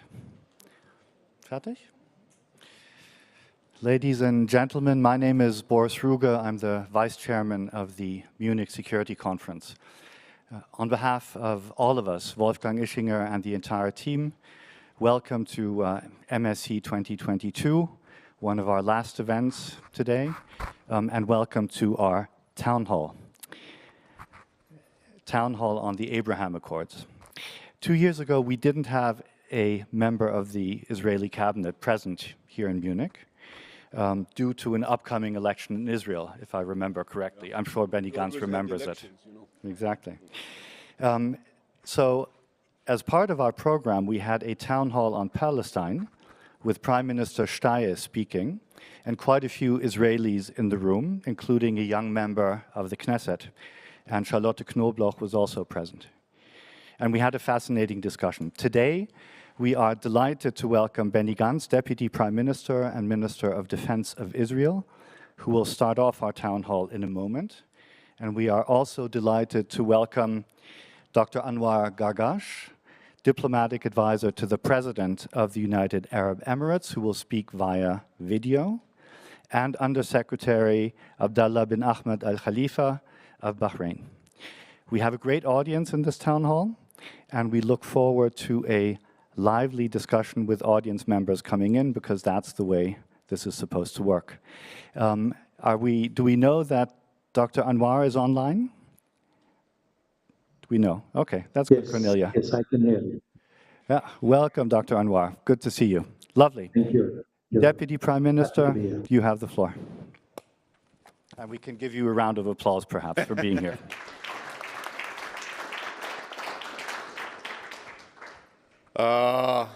Good morning, ladies and gentlemen. Ambassador Ruga, thank you very much for your kind introduction and hospitality. These are significant times for global peace and for stability in the Middle East.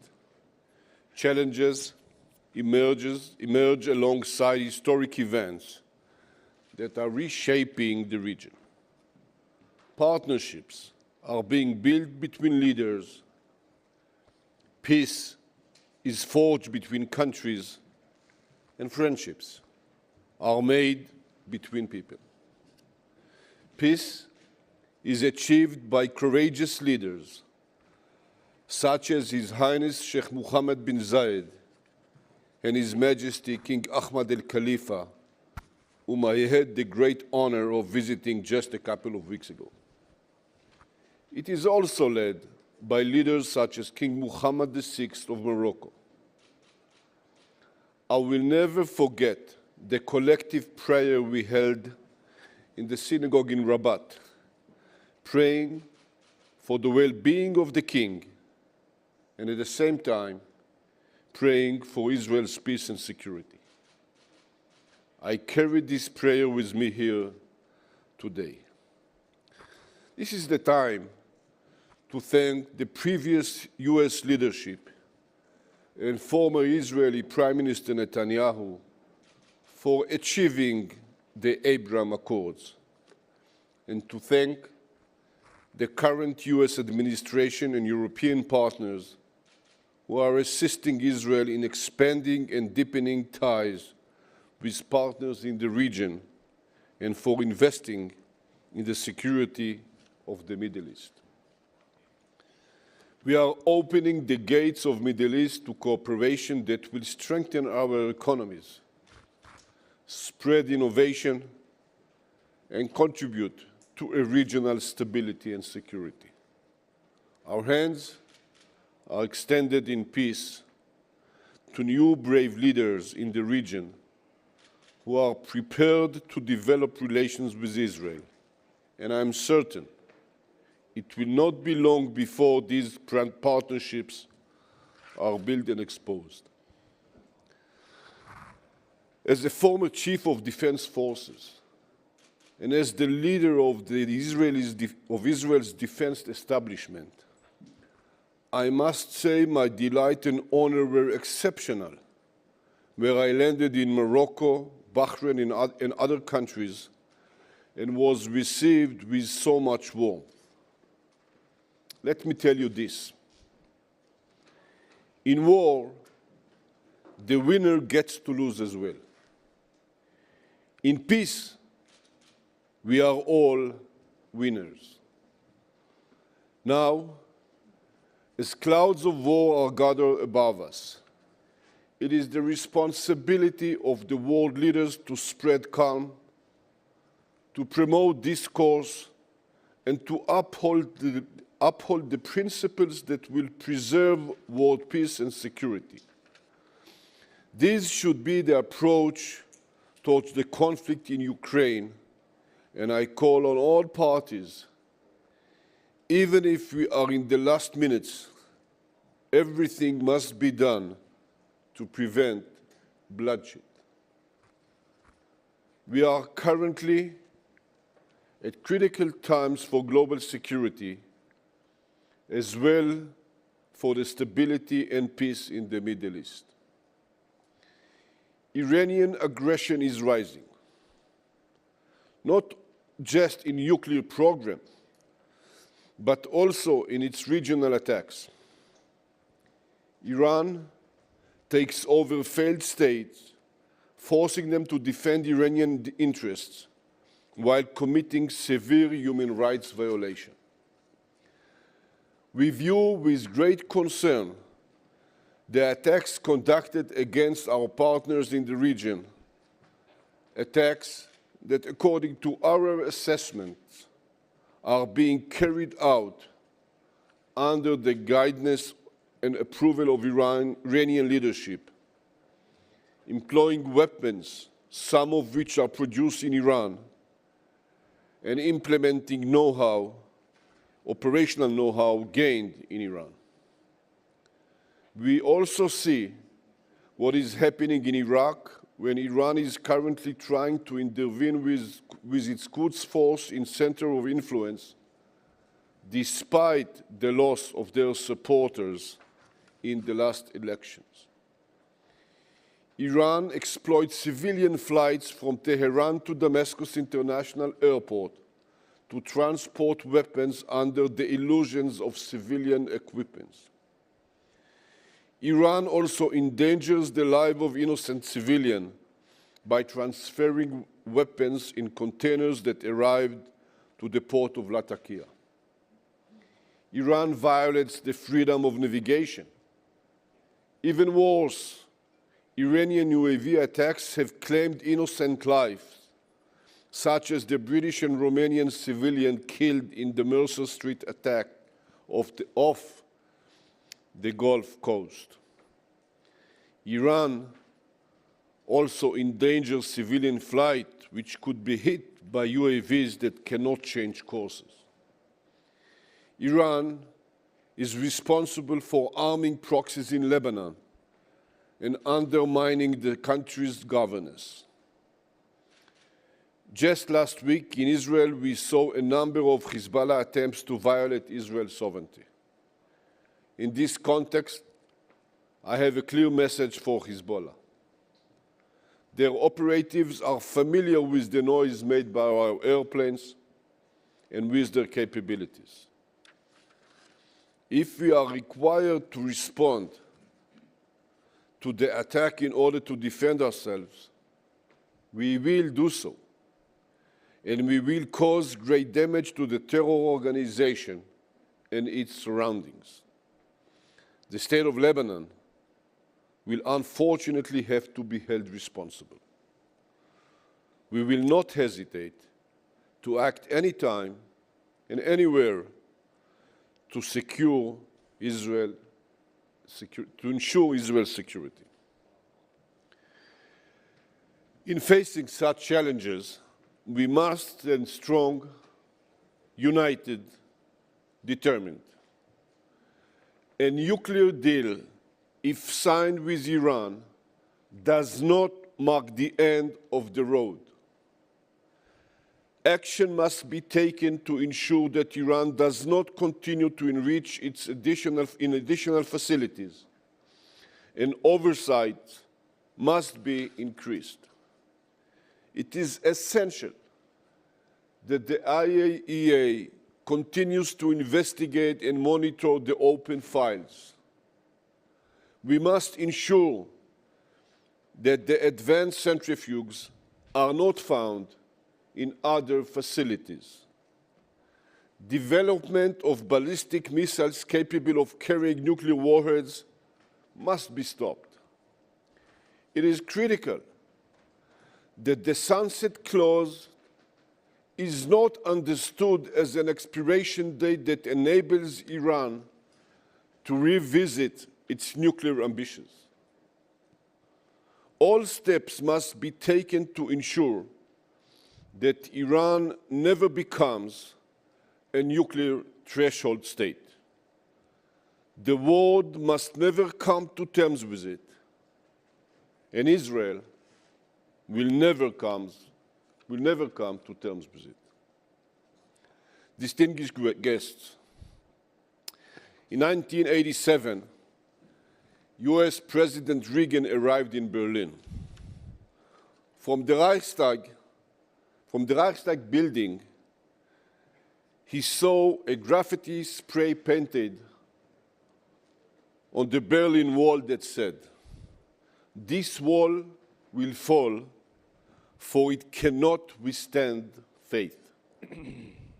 We as leaders have a duty to believe in peace and partnership between our nations.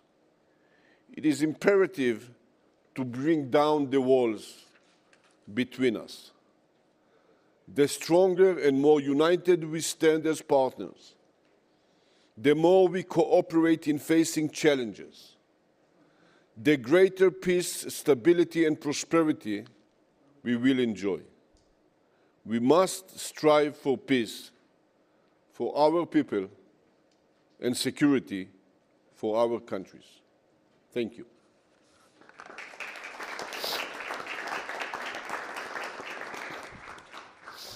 Thank you, Deputy Prime Minister Gantz. Welcome, ladies and gentlemen. And my name is Suat McKennett. I'm the Washington Post international security correspondent, and I'm happy to welcome you all here and our viewers online to the discussion with the title Abraham Accords, Piece by Piece. Our aim is to make this as interactive as possible, so you, ladies and gentlemen, here in the audience can ask questions, so can people at home who are viewing this via the QR code.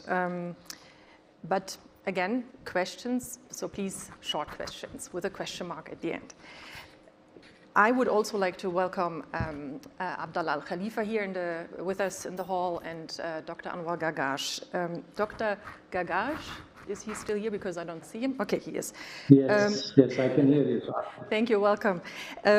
Actually, let me ask you, after the remarks of the Deputy Prime Minister, can you explain to us what has actually changed for you in the UAE since the Abraham Accords? Saad, first of all, I'm very happy to be here with you, although from some distance. But I think the first thing is, in my assessment, the Abrahamic Accords are one of the most significant strategic developments in the region for many, many years. And I think time will prove that. I think from the UAE's perspective, we tried to do three things with the Abrahamic Accords. I think number one is to break psychological barriers. So the Abrahamic Accords actually breaks down a lot of psychological barriers that have sort of compounded over the years in the Arab-Israeli issue and beyond in the region. And I think it has played an important part, and the potential that it has in separating what is cultural and civilizational and religious from what is political. And I think that is the first important thing. I think this is very important from the UAE's perspective, because we do feel that the region needs some sort of agenda of tolerance, and that the Abrahamic Accord fits very well into that. I think secondly, the UAE, especially after a very difficult decade in the Arab Spring, is pursuing what I call an agenda of stability and prosperity. And with that, I think using the economy, using investment as a tool a visionary tool to change the region is extremely important. From where you're sitting in Munich, I can think of visionaries such as Jean Monnet and Robert Schuman, who really changed the structure of how Europe looked and how Europe looks at issues, political issues, through economic cooperation and economic vision. And I think this is one of the tools. So if you really look today, our trade with Israel since the start of the Abrahamic Accord is almost close to $1.5 billion already. We've had 123,000 Israelis visit just the city of Dubai, not the whole of the UAE. These are since the beginning of the Abrahamic Accords. And think about it, there is COVID and there are travel restrictions. So really, we have suffered a lot in the last decade from an agenda that was purely political and confrontational. And we see the Abrahamic Accord as part of that agenda of stability and prosperity. I think the third issue also is to contribute to the issue of peace between the Israelis and the Palestinians. I don't see that the Abrahamic Accords in itself is the sort of magic wand that will resolve everything. But we have been able, for example, through the Abrahamic Accords, to stop the annexation of the Palestinian lands in the previous Israeli government. For example, during the recent flare-up of violence between the Palestinians and Israelis, our foreign minister spoke to the former Israeli foreign minister 6 times in 11 days, and was another element in supporting the Egyptian ceasefire, which ended all these. So for me, the Abrahamic Accord is not political reflex. It really is a substantive, strategic change and the beginning of many good things to happen. Thank you very much, Dr. Anwar. Dr. Al-Khalifa, can you describe to us what has changed in Bahrain on the ground since you have this agreement with Israel? Well, thank you very much, Suad. I'm delighted to be invited to speak in this distinguished panel. The relationship between the Kingdom of Bahrain and the State of Israel stands as a testament on how peace can bring about stability and prosperity, both on a bilateral level as well as on a regional level. This has always been the vision of His Majesty, King Hamad bin Isa Al Khalifa. From the hosting of the Peace to Prosperity Workshop in 2019 to open a dialogue on economic cooperation for the benefit of the people of the region, and later with the signing of the Abraham Accord in 2020. Today, as we look back at the milestones that we achieved together with Israel in the past 17 months since the establishment of relations between our two countries, we have established embassies, we have exchanged ambassadors, we have signed 38 agreements and MOUs in a broad sector of political, economic, and social fields. We have launched a direct flight via Bahrain's national carrier Gulf Air since the 30th of September of last year.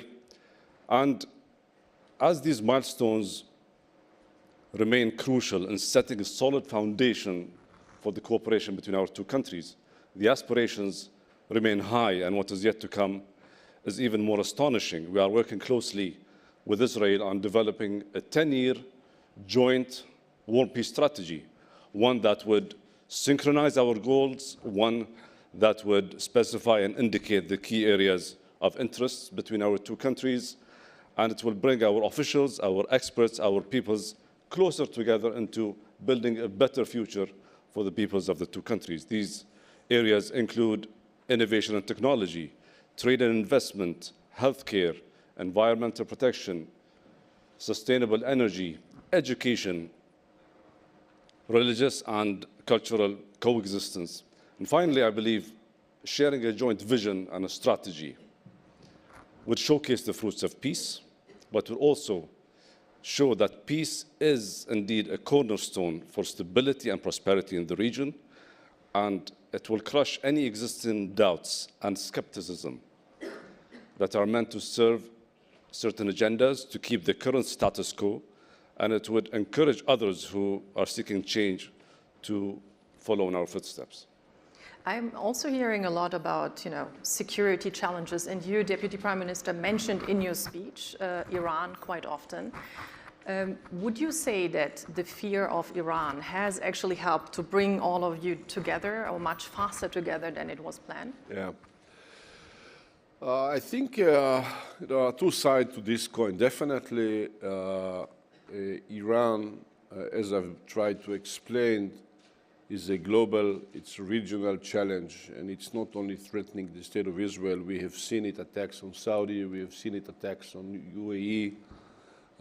So definitely this is an issue that we all have the same concern of. But on the other hand, we must emphasize the positive side of what I would like to portray as the full half glass of wine, if you wish, of our relations. Unbelievable to think of, like a few years back, that we will talk about the same strategic vision, cooperation between the countries, organizations, and friendship between the people themselves, and so many people are traveling from one place to another. I think that these Abraham Accords are really a major change in the last several decades. As I said, it's part of both the exception of the existence of Israel as part of the Middle East, as well as the braveness of the leaders of all sides. And I think it's just the beginning. What my friend just said, so many agreements has been launched in a year and a half. Just imagine yourself, where can we be in 2, 3, 4, 5 years ahead? I hope we move Deputy forward. Prime Minister, but the question was, do you think that the fear of Iran has Yeah, brought I think it had some impact, but it's not the only issue. I said this is one issue, but there are other positive issues as well. Okay. Thank you so much. Dr. Anwar, speaking about recent attacks, your country as well as Saudi Arabia have been attacked recently by drones and missiles. Did you feel that you had enough support from your new allies in the region? Did you feel that Israel helped the UAE and Saudi Arabia enough, especially UAE since you joined officially? I don't think we seek that Israeli support. We were very grateful, of course, with the statements of support by all countries, including Israel. But I don't think that this is really where we were seeking the support. I think we have a very professional and capable military that will address any terrorist attack. And of course, when you attack civilian targets, this is clearly a terrorist attack and provocation. And of course, your expectation is that your traditional allies will honor their commitments, will stand by you, and will be there for you. Because I think as we move forward, this sort of militias that are not even government, with these sort of deadly weapons targeting civilians, is a big threat to the region, a big threat to the civilians. This is something that we will not accept, and we will move the earth upside down to ensure our security, and we'll make sure that we do that. Dr. Al Khalifa, I would like to jump to another topic, actually. Your country, as well as the UAE, as well as Morocco, have been heavily criticized for joining the Abraham Accords by especially supporters of the so-called Palestinian cause. And you have been criticized and accused of selling out the Palestinian cause. What is your answer to such criticism? Well, since the signing of the Abraham Accords on the 15th of September of 2020, there has been lots of speculations that surfaced in the region. Many have supported and admired this move and expressed full support to it. Others have rejected it because it contradicts with its diverse and extremist agendas in the region. And the majority of the people were silent. They ranged from skepticism to cautious optimism. And I believe one of the main challenges would be to try to get as much support as possible from the latter group. As for the Palestinian cause, Bahrain's position has been and will always be in support of the Palestinian cause. This is a particular matter that is in the cornerstone of Bahrain's foreign policy.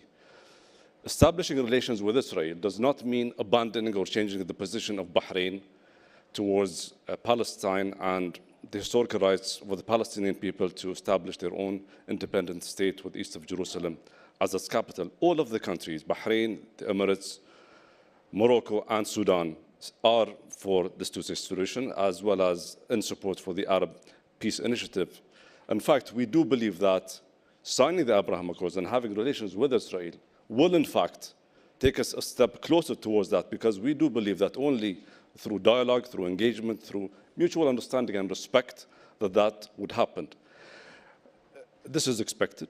We realize that. And we also do realize that within the Israeli government, there's not a single position across that. We understand that. But again, we have our engagements, we have our talks with our colleagues within the Israeli Foreign Affairs. And I recall the last visit of Foreign Minister Lapid to Bahrain on the 30th of September of last year, where he held a press conference with the Minister of Foreign Affairs, Dr. Abdulatif al-Zayani. And he said publicly in a press conference that he does support the two-state solution. So having an Israeli foreign minister saying that from Bahrain is unprecedented. We do realize it might not represent the official stand of the Israeli government, but at least we realize there are different views across the different political parties in Israel for different solutions. So let's ask the Deputy Prime Minister, what are your views? Are you supporting the two-state solution? And why is it possible to have an agreement with Bahrain, the UAE, Morocco, Sudan? And why is it so difficult to get an agreement with the Palestinians? Well, those are two different yet completing issues. As said, I believe that the Abraham Accords are strengthening the process of bilateral talks and regional talks between Israel, the surrounding countries, and the Palestinians, that eventually we will find ways of coexisting with one another, respecting one another, while ensuring the security of the State of Israel. I believe that eventually we will find ourselves in a two-entities solution in which we respect the Palestinian sovereignty and governance, but yet we will be respected for our security needs, and it's a bilateral issue between us and the Palestinians. I must say that we cannot ignore the existence of the Palestinians, and the Palestinians cannot ignore the existence of us Israelis in the area, and we must find ways of living with one another. Both sides should take historic decisions as well. It started as an autonomy by Begin and Saadat. It moved forward with the conference in Spain. It moved forward with the Oslo Agreement, and I hope that one day we can create a new reality, but it will have to take the realities as it is on the ground between us and the Palestinians. As you know, I met with the Palestinian President Abbas twice already. I think we must maintain strategic connection. I think we must maintain security considerations, and I'm sure we must promote economy. And slowly but surely we will separate from one another and create a better reference for future discussion of how should the permanent agreement will look like. So did I hear, Deputy Prime Minister, that you say two-state solution is possible? Two-state solution because it takes us to a former framework, and it's a phrase that gives the illusions of 1967 borderlines, etc., things that cannot happen. This is why I said two-entity solution, that we will verify with one another how we can ensure the Palestinian rights on one hand, but we definitely need to ensure our rights, but our security demands. So every time that people talk about it, and they ask me, we must make sure that the Palestinian sovereignty is being taken care of. I am saying at the very same time, we must make sure that we take care of Israel's security needs at the same time. not before we bridge those two issues, we can come to a permanent future agreement. I think we need to create a better reference in which we will speak from, and I think we haven't reached this better reference yet. The foreign minister of Saudi Arabia said yesterday during one of the conversations here that the kingdom would not be able to join the Abraham Accords until there will be a solution in this.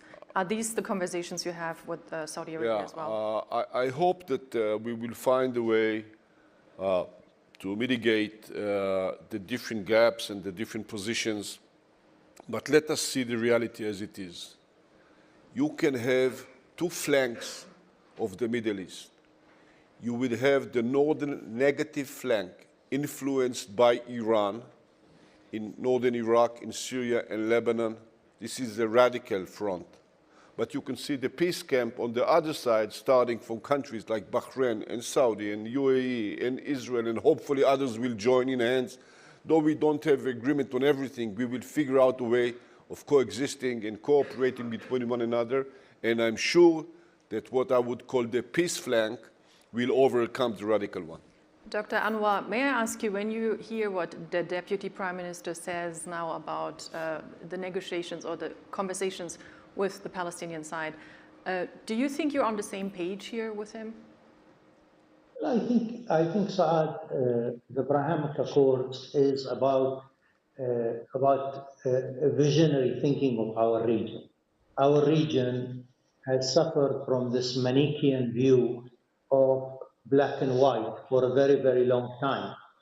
And not talking to Israel and not contacting Israel and not having any relations with Israel has truly been a failed policy. I mean, there are no results to show here. I think that what Egypt has done many years ago, what Jordan has done a bit later, and the Abrahamic Accords today, show a much more realistic course. We have to really address the challenges in the region, and the challenges in the region are very, very diverse, and they are about a region that needs to create jobs. They are about a region that needs prosperous, a region that needs to be stable. And of course, we are there to help the Palestinians. And as my colleague from Bahrain said, our political position remains the same and firm as part of the Arab consensus. I think what has changed is the realization that dialogue is the way forward. And without talking, without laying out our differences, we've seen the results of this policy of the last 70 years, and there's very little really for anybody, for the Palestinians or others. So as we move forward, I think we need to think of a region that needs to be prosperous, a region that needs to be stable, and a region through these connections creates, in my opinion, reservoirs of trust. And through these reservoirs of trust, many of the complications over the last years, we are able to disentangle and build on.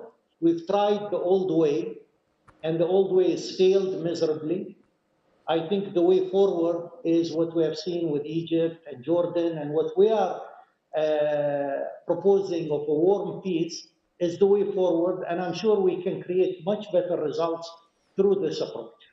Thank you very much. Before I open up for questions from the audience, let me ask you, we have learned in the past couple of months that there was possibly some kind of cooperation long before the Abraham Accords came together. And I'm talking about cooperation when it comes to cybersecurity or selling, helping in security, on security measures. And I'm talking about, for example, the selling of the Pegasus program to a few of the countries that are now here with us in the discussion. I would like to ask you, Deputy Prime Minister, did you actually have a cooperation when it comes to selling such spyware to countries like, if it's true, Bahrain or the UAE long before the Abraham Accords?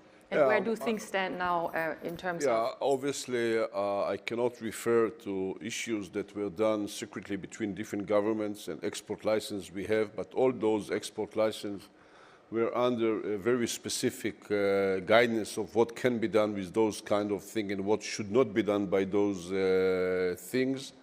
And that's the way I think it should continue. We do things between us, but we must make sure that we respect one another conditions on different issues. That was the case before, and that is the case indeed here.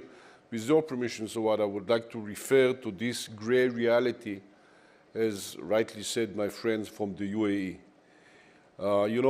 My first operational mission as a soldier in the IDF way many years back was to secure President Sadat aircraft when he came to speak peace in Jerusalem in 1977, 1978. I have used the very same aircraft when I came to visit Bahrain. And I'm sure that the trends of peace, of dialogue, and cooperation will enhance us much more than just a constant refusal by this side or another to talk about an issue, and I'm sure that we will take it forward. I would also just to raise the question with you, Dr. Al-Khalifa, and you, Dr. Anwar. Your countries have been accused recently in articles of using spyware against human rights defenders or journalists, for example. Would you like to comment on this?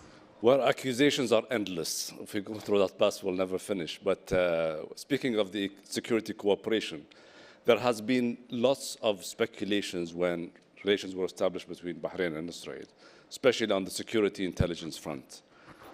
There is intelligence cooperation between Bahrain and Israel. The Mossad is in Bahrain, and they're present in the region. Are you making comments or are you being sarcastic? I just want to make sure that everybody understands that. If you'll allow me to finish, please. Please, by all means, I just want to make sure you explain. If this security cooperation between Bahrain and Israel would mean providing more stability and security, so be it. If it would mean saving the lives of innocent civilians, so be it. That is why, during a number of visits for the head of the Mossad to Bahrain, it was publicly announced in the Bahrain News Agency, probably for the first time. It was announced back in September 2020 and in May 2021 that, yes, the head of the Mossad was received by his counterpart in Bahrain. Okay. So we do believe security cooperation, intelligence cooperation is part of our ongoing partnership between Bahrain and Israel, and it will continue. So have you used NSO spyware against human rights defenders? Can you repeat your question? Have you used NSO spyware by the name of Pegasus against human rights defenders? Just as the minister has specified, this matter has been dealt with previously, and publicly the company has announced that there was no dealing with Bahrain.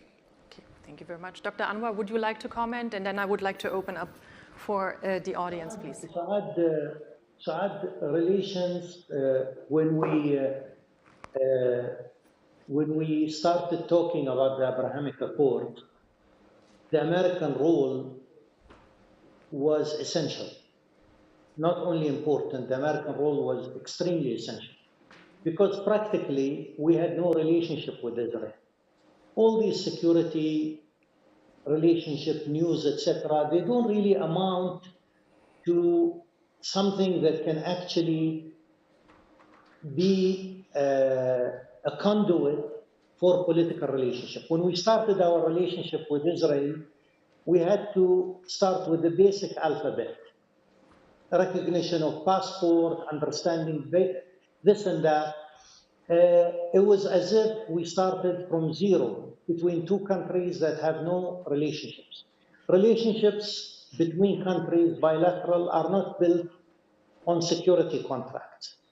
They are much, much more strategic, wider, and I have to, applaud really the American role in arriving at that. Thank you very much, Dr. Anwar. I would like to open now for questions from the audience. I think we have one comment from Hannah Neumann. And please, if you could introduce yourself also to our distinguished speakers here. Sure.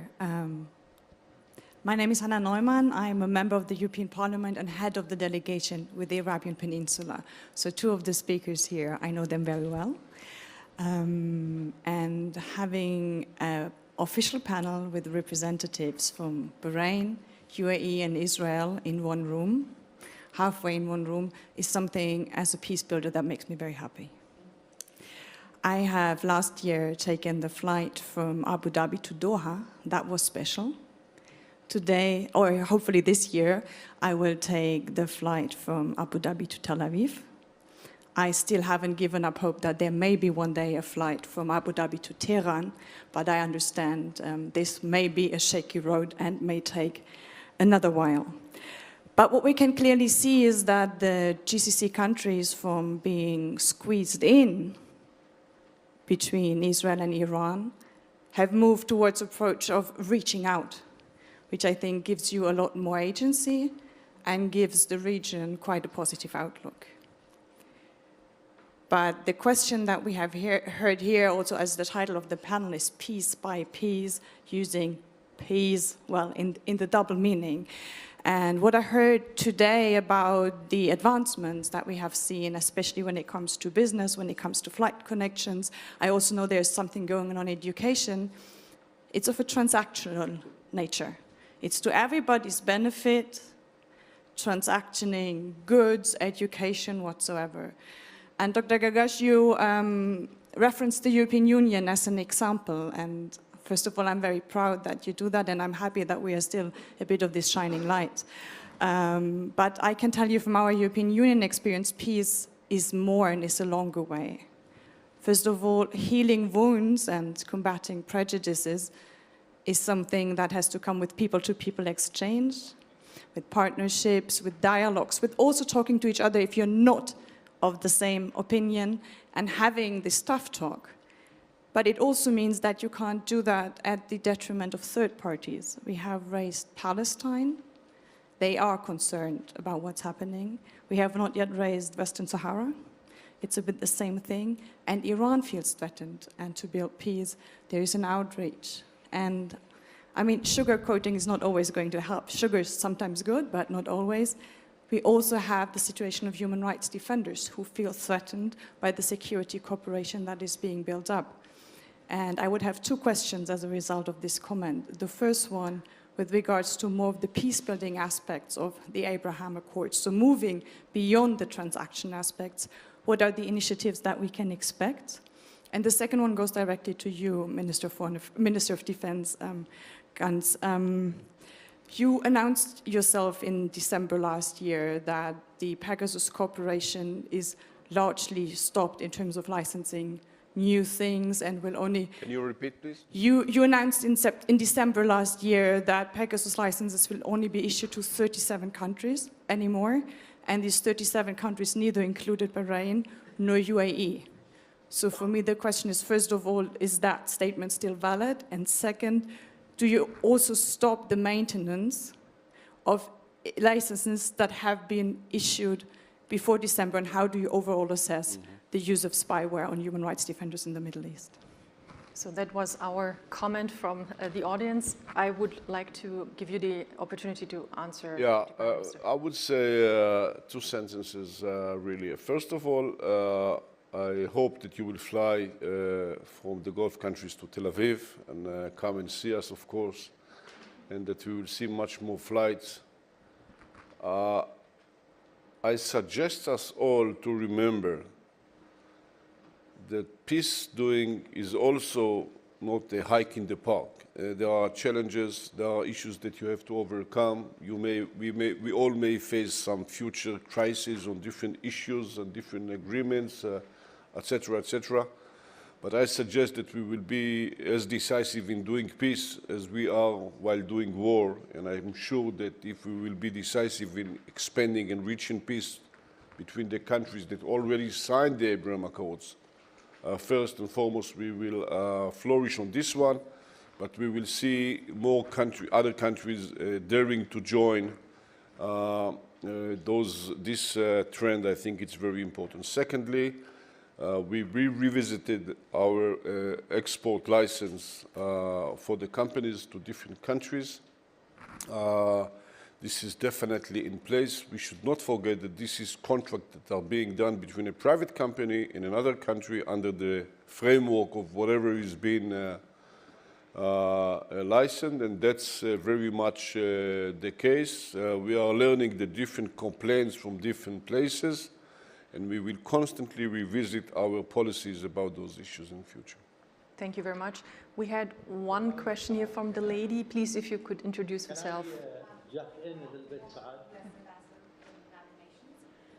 Working on the Abraham Sorry, Accords. can you repeat this? We couldn't hear Yes, you. Kelly Craft, former U.S. ambassador to the United Nations, Okay. worked with Defense Minister Gantz on the Abraham Accords.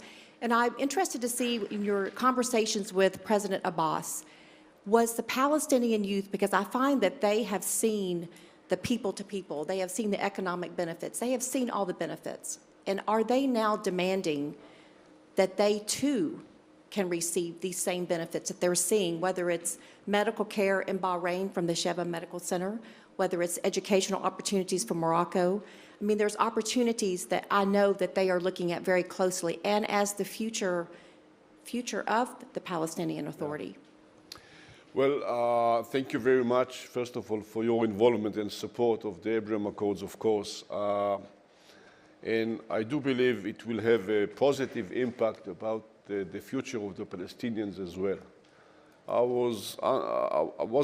was disappointed at the beginning from the refusal of the Palestinians themselves to support the Abraham Accords, such as the peace accords. But I hope that eventually they will overcome those objections and they will join this process and they will be supportive of such things. I think it is with the responsibility and the possibility of the Palestinian leadership to move forward in peace with increased security coordination, with increased education, Medicare, economical prosperity. This is for the benefit of their own people, whether they do it together with us, Israel and the Palestinians, or whether they do it with the support they can get from other countries around the world, to include the Gulf countries and others. This is more important for them. I believe for the Palestinians, from my perspective, a moderate, realistic leadership can get them to a better future than a radical Hamas terrorist organization that will change the whole future of the Palestinian in terms of being a prosperous economy and prosperity of the society. It can become radical as Hamas are. So I hope that the Palestinians will choose the right way. If they do so, we will be there. Thank you very much. I think, please. Excuse me. Sorry, the microphone. They see that the honeymoon is over and that this is enduring. And I think that's very promising. Yeah. So and that's thanks to your relationship that you've built with the country. We have a few other questions, but thank you so much for your question. Thank you. I think the gentleman here on the, I think you had a question or comment, I was told. Please, Mr. Laschet, if you could introduce yourself to the panelists. I don't have a question. I'm a member of the German Parliament and was Chancellor candidate for the CDU. We lost, Olaf Scholz won the elections, but nevertheless we support the new government in supporting this process in the region. I think this is a very, very important moment for the region, and our guest from the United Emirates, Arab Emirates, Mr. Gourash, mentioned Jean Monnet and Robert Schuman. And in fact, that is the situation. At that time, 5 years after the Second World War, a terrible world war with Holocaust and all those crimes the Germans did, the French gave the hand to a new cooperation and started the European Union, and they started with coal and steel, and this was the idea to work more together. And we are just in this moment that states who are 50 years against Israel now make this step, say we have the possibility to cooperate and everybody will have a win situation. Even the Palestinians will have a better situation if they agree to this support. And my idea is that we Germans should support this process. Mm-hmm. We started last week in the Deutscher Bundestag a group Mr. Lambsdorff, no, he's not longer here, is member, liberal, a Green member of the Bundestag, and Heiko Maas, the former foreign minister. We will work with all different democratic parties to support this process from Germany on. And my question is, what is your expectation towards Germany? You are negotiating between each other, but what can Germany do to support this process in the region? So maybe Deputy Prime Minister first and then... Yes, thank you very much. I think that Germany is a great world player and leader in different administration, whether it was Chancellor, the former Chancellor, whether it's the new government of Germany. They are very much supportive of peace and security in our region with different countries, not just the Abraham Accords, but other countries as well. I hope and believe that Germany will continue this strategic approach via the regional aspect, of course, and obviously on a bilateral level we have great relations with them. And it, you know, especially when it comes from Germany, who actually is, can be seen in many ways to be, in a way, a role model from being such responsible for horror before to such promoter of peace today. And I think that countries should very much accept it, appreciate that, and go along this this course of action. Being the strongest economy in Europe, I think that Germany can really be supportive of such future trends as well. Thank you very much. We have one question from the lady here. So can I comment on this, please? Can I comment? Can we combine it with the question from the lady? Sure. Then I give you time to answer. Maybe there's also. Sure. Thank you. I'll ask a very simple question so I get a specific and a simple. Could you introduce yourself? Yeah, please? I'm Hina Rabbani-Kar. I'm the former Foreign Minister of Pakistan from 2010 to 13 and Member of Parliament right now. So my question is to the my friend Anwar Gargash and the minister from Bahrain. It is clear that many countries together, lots of Muslim countries, took a certain position, not because they hated Israel, because they felt that the Palestinian people needed to be taken care of and be treated in a certain way. When there is a diversion from that position taken by these two countries, then clearly the credibility of that position being changed into this and how this plays out will be exceptionally important to either encourage or discourage other countries who are looking at these two countries. So my question specifically is that through this interaction, what do you think have you been able to engineer in terms of positive change for the Palestinian people so that many countries and many people who are looking at these two important, very important countries within the Muslim world and the actions that they've taken to see if they can credibly stick to their stance of support for the Palestinians and look at the regional, requirements and perhaps show the way forward. So specifically, what can we feel in terms of change being engineered for the Palestinian Thank people? you very much for your question. So, Dr. Al-Khalifa, you wanted to say a comment about Mr. Laschet's comment, and then maybe you can also answer the question. Thank you. Saad. Well, many countries have supported the Abraham Accords from the very beginning, and Germany was one of the first countries to do so. We would like to express our appreciation to Germany in general, but to the Ministry of Foreign Affairs in particular. They have offered to host a trilateral youth program to have a Bahraini, Israeli, and German youth to be hosted here in Germany to foster the people-to-people relation. And such programs, we do believe, are very much important because this is more about the people-to-people relationship and the youth more than the governments and the official aspect of that. So thanks to Germany for that, and we look forward to the implementation of this program, hopefully later this year. As for my colleague from Pakistan, sorry, I'm giving you my back, but we cannot change history. We can change the present, and we can share the future. I believe that with the steps that are being taken would certainly enhance whatever hindrance there has been for the past so many decades. We all share the burden with our Palestinian brothers, and we certainly will continue our efforts to intensifying any discussions, dialogue, to reach a just and a comprehensive solution for the Palestinian people.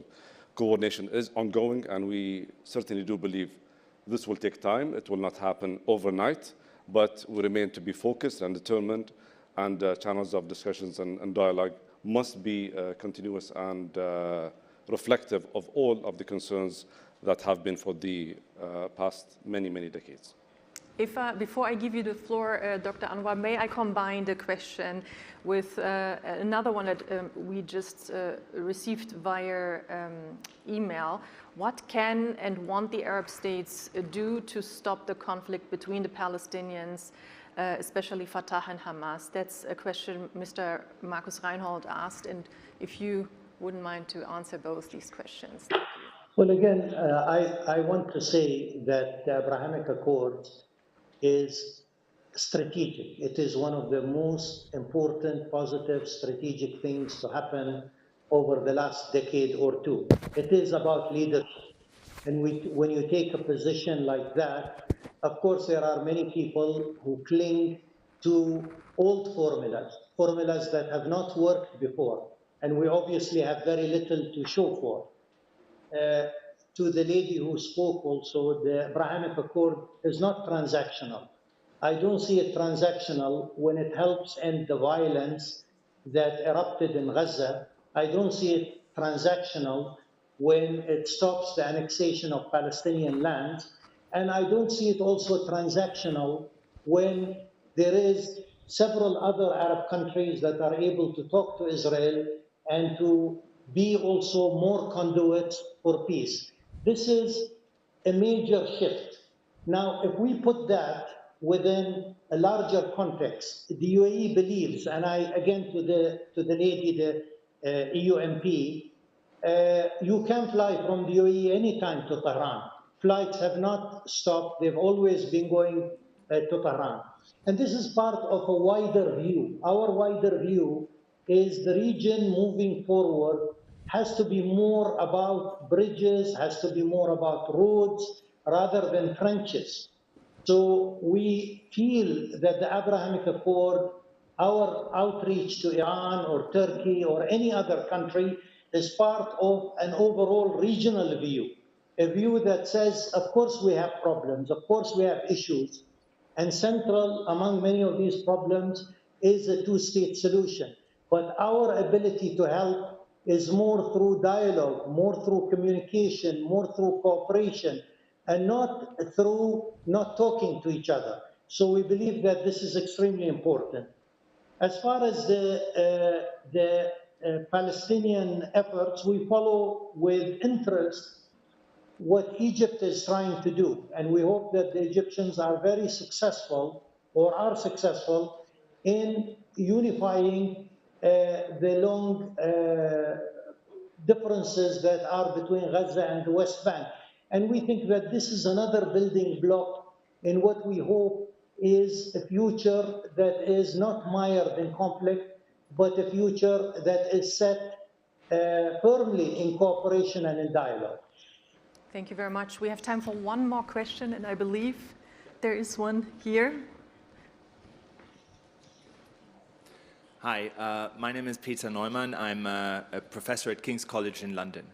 And my question to, I guess, all of you, even though you don't all have to answer, is what do we expect for the future, especially in terms of security cooperation? Do you anticipate there are going to be joint exercises?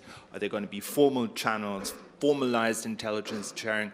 Should we even expect perhaps at some point you developing common positions on conflicts like in Syria or in other places? What's your vision for the development of this over the next perhaps 5 or 10 years? Yeah. Deputy Prime Minister first, please. Thank you very much. First and foremost, I would like to join my friend from Bahrain, Abdallah, saying that we cannot change the history, but we must manage the present and shape the future. And I think you are very much right to say so. This is what we are trying to do. However, you know, we cannot change the history, but we must take some lessons learned from there. This is really much the case of Israel when we are not stuck with our historical fights, but we are trying to preserve our future security, because security in the Middle East is the major issue that promotes stability. And when you have security and stability, you have better economy. When you have better economy, you have better relations, you have better human rights, you have better opportunities for everybody. So I think that really the security aspect is pretty much a cornerstone for all future positive development. Specifically to your questions, of course, that we will try to promote as much cooperation as we can. We cannot, I mean, it's very hard to be very specific of what would be the future actions or the future practical aspects of it, but the most important is that we can be assured of going in the right direction, strategic direction. And I think that the strategic directions of constant communication between the sides, cooperating on different issues on the three levels of government strategic aspects, or cooperation between organizations, businesses, security organizations, etc., and people to people, these three layers will ensure a positive future, and I'm very happy with it. And I would like to give you the word now, Dr. Anwar. This is a Jean Monnet and Robert Schuman moment. This is not a moment of confrontation in the region. This is a moment of new thinking. This is a moment of de-escalation. And we intend to use the Abrahamic Accord as a tool among other tools to create a better region, a region of peace and stability. Dr. Al-Khalifa, what moment is this? What are we witnessing here?